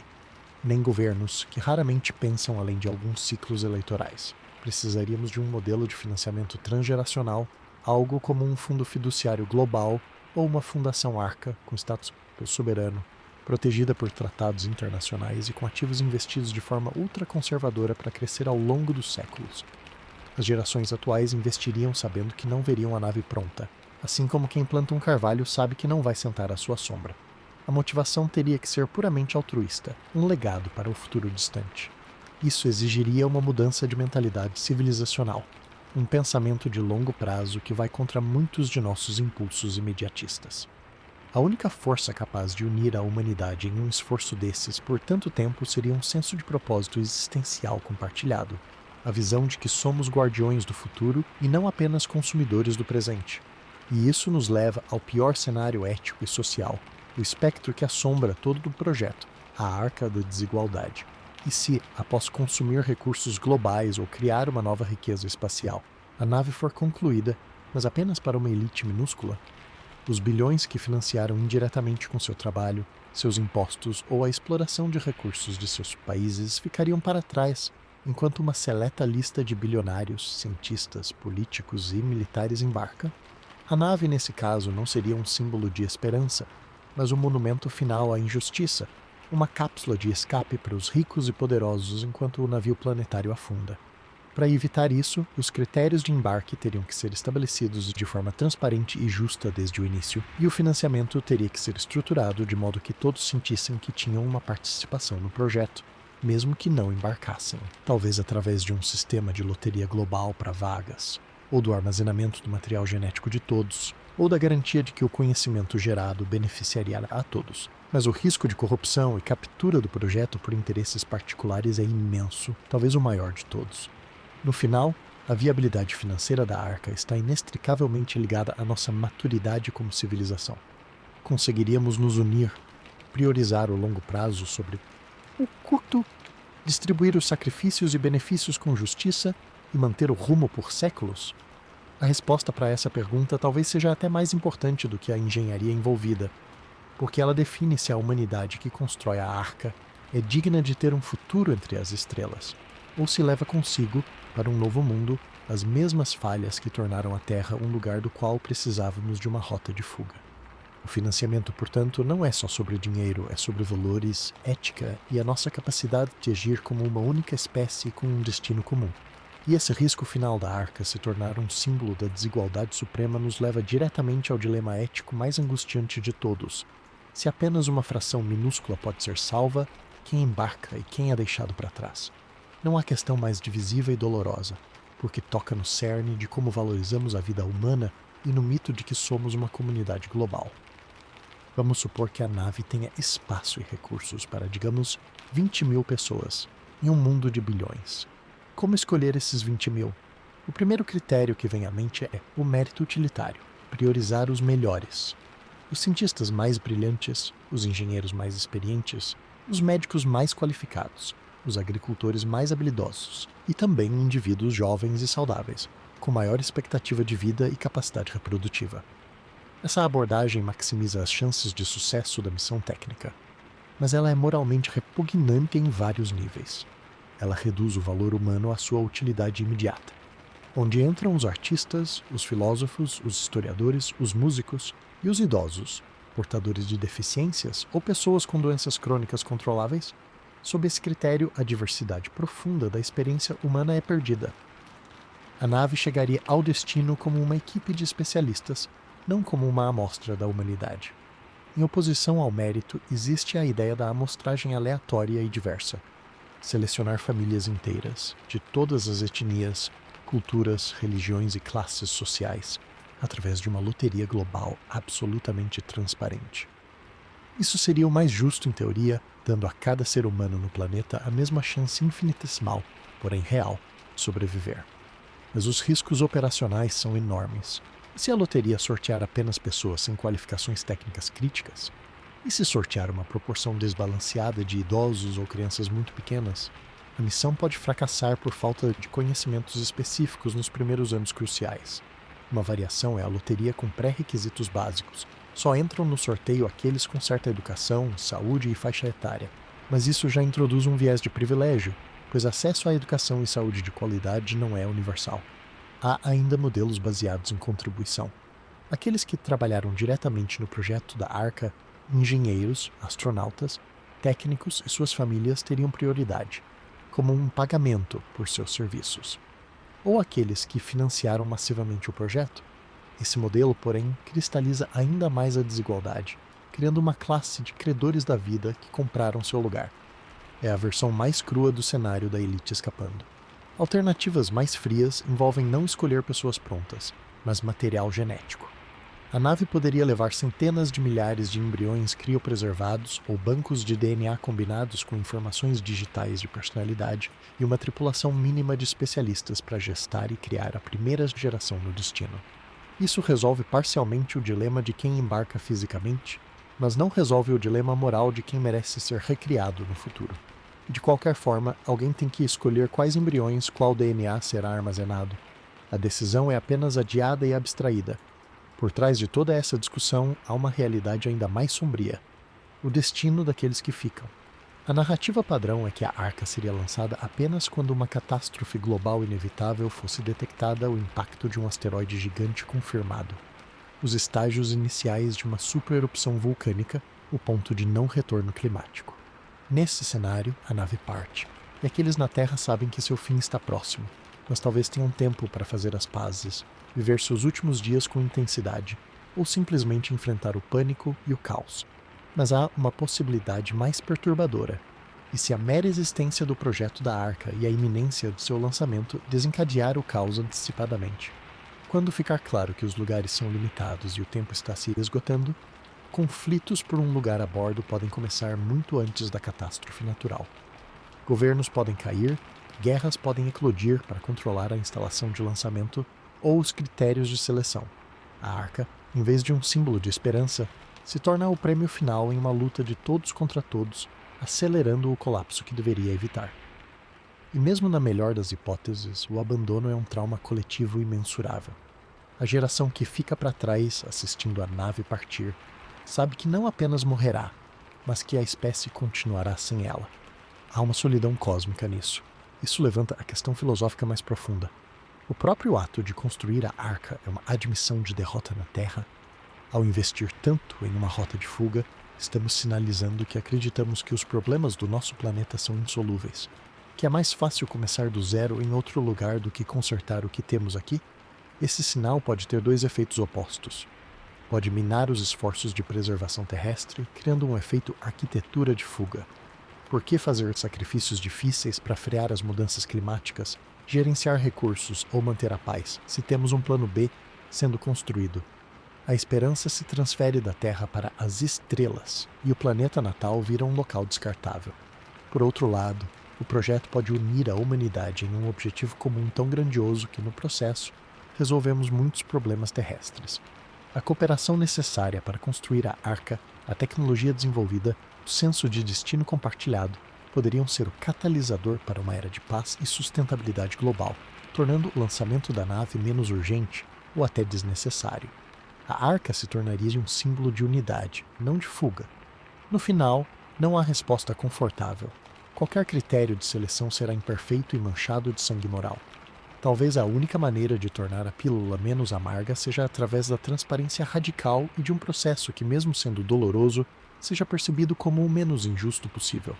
Talvez combinando cotas, uma porcentagem por loteria global, uma porcentagem por mérito essencial à missão, uma porcentagem reservada para contribuidores diretos e talvez até uma porcentagem para representantes de governos e organizações culturais. Mesmo assim, bilhões serão excluídos. O peso psicológico disso sobre os escolhidos seria enorme. Eles embarcariam não com alegria, mas com uma culpa e uma responsabilidade esmagadoras. Cada um seria um representante de milhares que morreram, carregando a memória e a obrigação de fazer valer aquele sacrifício coletivo. A sociedade dentro da nave seria fundada nesse trauma original de abandono, o que poderia moldar sua cultura de formas profundas, talvez gerando um fervor religioso ou um compromisso fanático com a missão, como forma de redimir a escolha que os salvou. A ética do abandono, portanto, não termina no lançamento. Ela viaja com a nave, ecoando através das gerações, um lembrete constante e doloroso de que a salvação tem um custo moral astronômico, e que o preço foi pago por aqueles que ficaram para trás, olhando para o céu enquanto a última esperança da humanidade desaparecia entre as estrelas.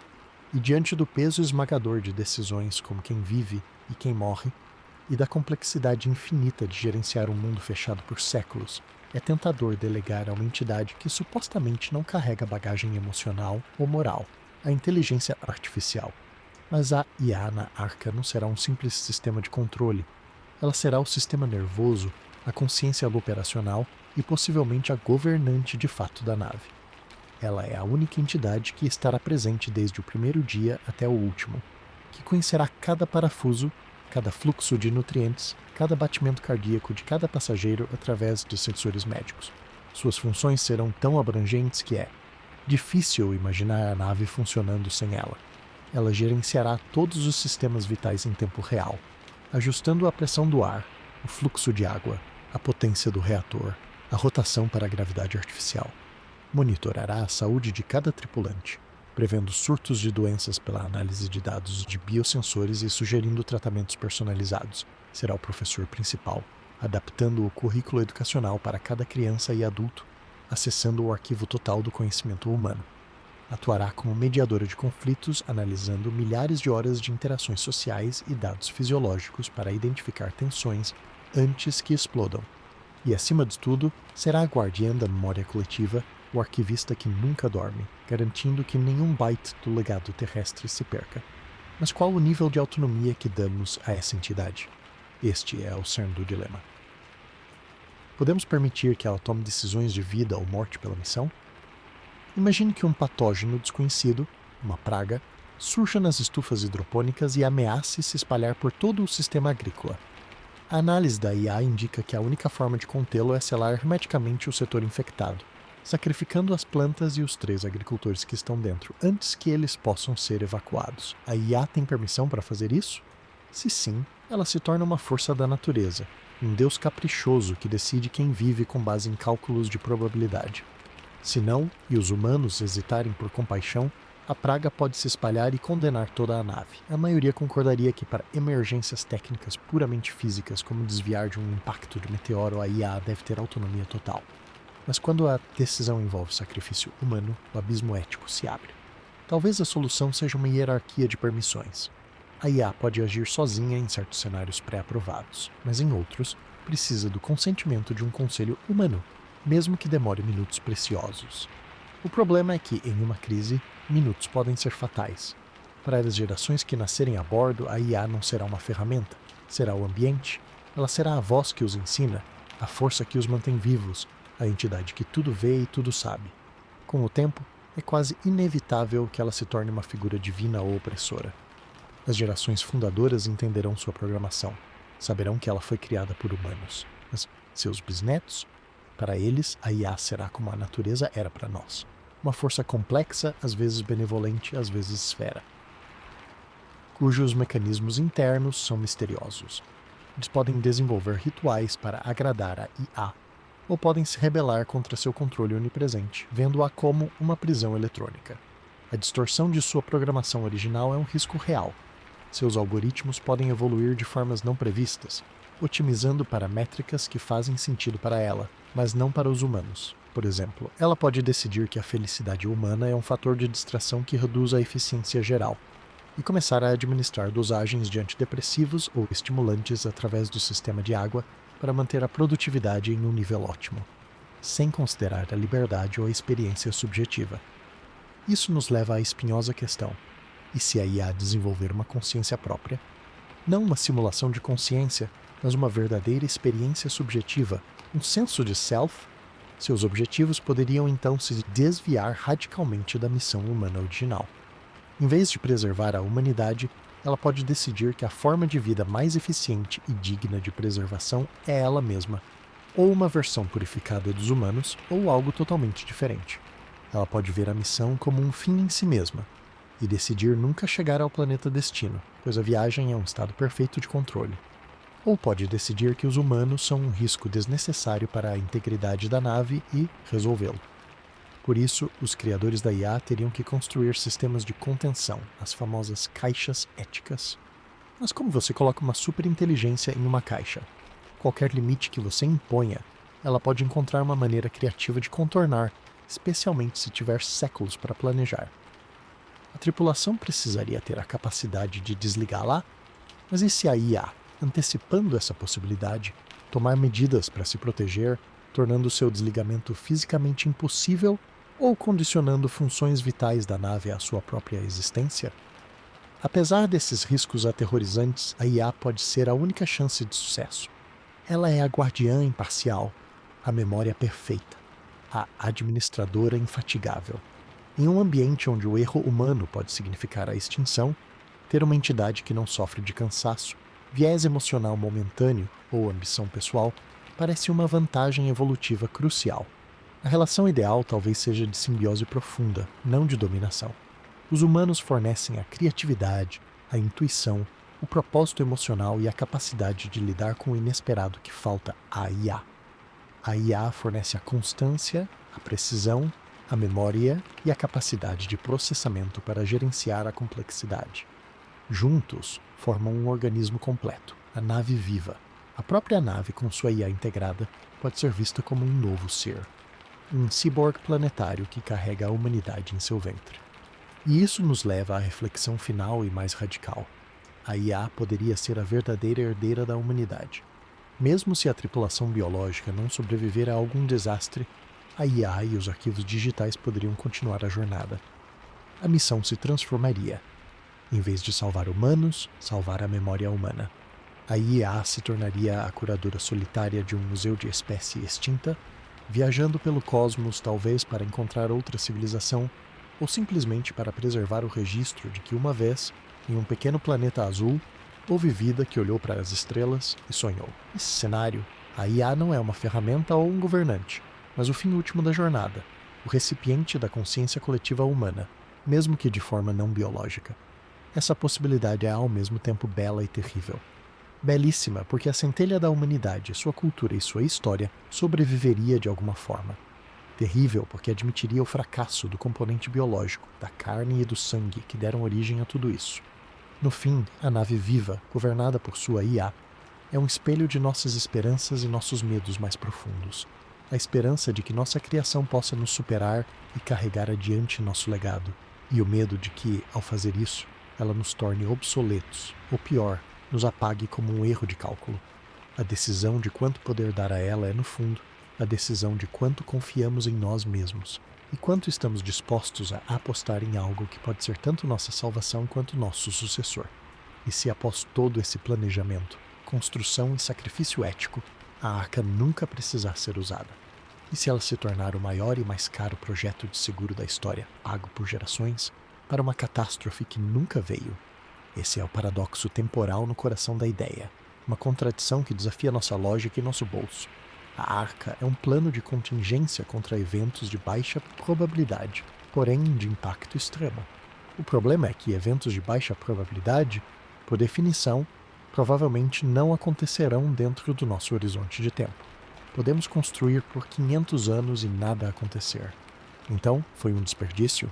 A resposta depende do que valorizamos. Um seguro de incêndio para sua casa também é um desperdício, se sua casa nunca pegar fogo. Mas você paga pela paz de espírito e pela proteção contra a ruína financeira. A arca é um seguro de incêndio para a espécie humana. O prêmio é astronomicamente alto, mas a ruína contra a qual se protege é a aniquilação total. O paradoxo está em que, para que o seguro valha a pena de uma perspectiva puramente utilitária, a catástrofe precisaria acontecer. Ninguém torce pelo incêndio para validar seu seguro, mas no fundo, se ele nunca acontecer, parte de você pode questionar o gasto. Isso leva a um efeito psicológico e social perverso, conhecido como efeito arquitetura de fuga. A mera existência de uma saída pode nos tornar menos cuidadosos com o lugar onde estamos. Por que se esforçar tanto para consertar os problemas da Terra, as mudanças climáticas, a desigualdade, as ameaças de guerra, se temos uma nave sendo construída para nos levar para longe de tudo isso? A esperança, que deveria ser um motivador para a ação, pode se transferir inteiramente para o projeto de fuga, paralisando os esforços para salvar nosso planeta natal. A arca poderia, ironicamente, aumentar a probabilidade da catástrofe que deveria evitar, ao incentivar a negligência e a divisão. Por outro lado, o efeito poderia ser exatamente o oposto. Saber que temos um plano B poderia nos dar a serenidade para abordar os problemas terrestres com menos pânico e mais planejamento de longo prazo, na certeza de que mesmo no pior cenário, algo sobreviverá. A nave se tornaria um símbolo de esperança que nos permite encarar nossos demônios com coragem, não uma desculpa para fugir deles. O timing é outro aspecto infernal do paradoxo. Quando lançar? Lançar muito cedo, sem uma ameaça clara e iminente, é um desperdício colossal de recursos e condena gerações a uma vida confinada desnecessariamente. Lançar muito tarde, quando a catástrofe já está em andamento, pode ser impossível. A infraestrutura de lançamento pode estar destruída, a sociedade em colapso, a nave inacabada. Precisamos definir um ponto de não retorno claro. Mas como definir esse ponto? Com base em que dados? Um asteroide detectado com 50 anos de antecedência talvez possa ser desviado. Uma supererupção vulcânica pode dar sinais com algumas décadas de antecedência, mas não certeza. Uma guerra nuclear pode começar em horas. A janela para Pi decidir o lançamento seria angustiantemente estreita e baseada em informações imperfeitas. A decisão final pode cair sobre os ombros de um comitê ou de uma IA, carregando o fardo de possivelmente lançar a humanidade ao exílio por um falso alarme ou de mantê-la na Terra para morrer por excesso de cautela. E há ainda a possibilidade perturbadora da obsolescência tecnológica. E se, durante os séculos de construção da arca, fizermos uma descoberta científica radical que torne todo o projeto desnecessário? Imagine que, daqui a 200 anos, dominemos a física quântica a ponto de criarmos um teletransporte estável e instantâneo entre estrelas, ou um motor de dobra eficiente que torne a viagem interestelar questão de semanas. A arca gigantesca e lenta, ainda em construção, se tornaria um dinossauro tecnológico, um monumento a uma era de esforço primitivo. Todo o trabalho e recursos teriam sido, em retrospecto, um desvio desnecessário. Claro, não poderíamos contar com essa possibilidade, pois não sabemos se tais descobertas são possíveis. Mas o risco existe. Da mesma forma, avanços em biologia sintética ou terraformação rápida poderiam tornar a colonização de mundos inóspitos muito mais fácil, reduzindo a necessidade de uma nave tão complexa e autossuficiente. Isso nos leva ao conceito de custo de oportunidade.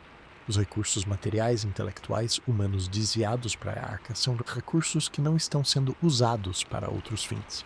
O que a humanidade deixa de conquistar na Terra e no Sistema Solar ao focar nesse êxodo singular? Talvez deixemos de construir cidades subaquáticas autossuficientes, ou de tornar os desertos verdes, ou de estabelecer colônias prósperas em Marte e nos asteroides.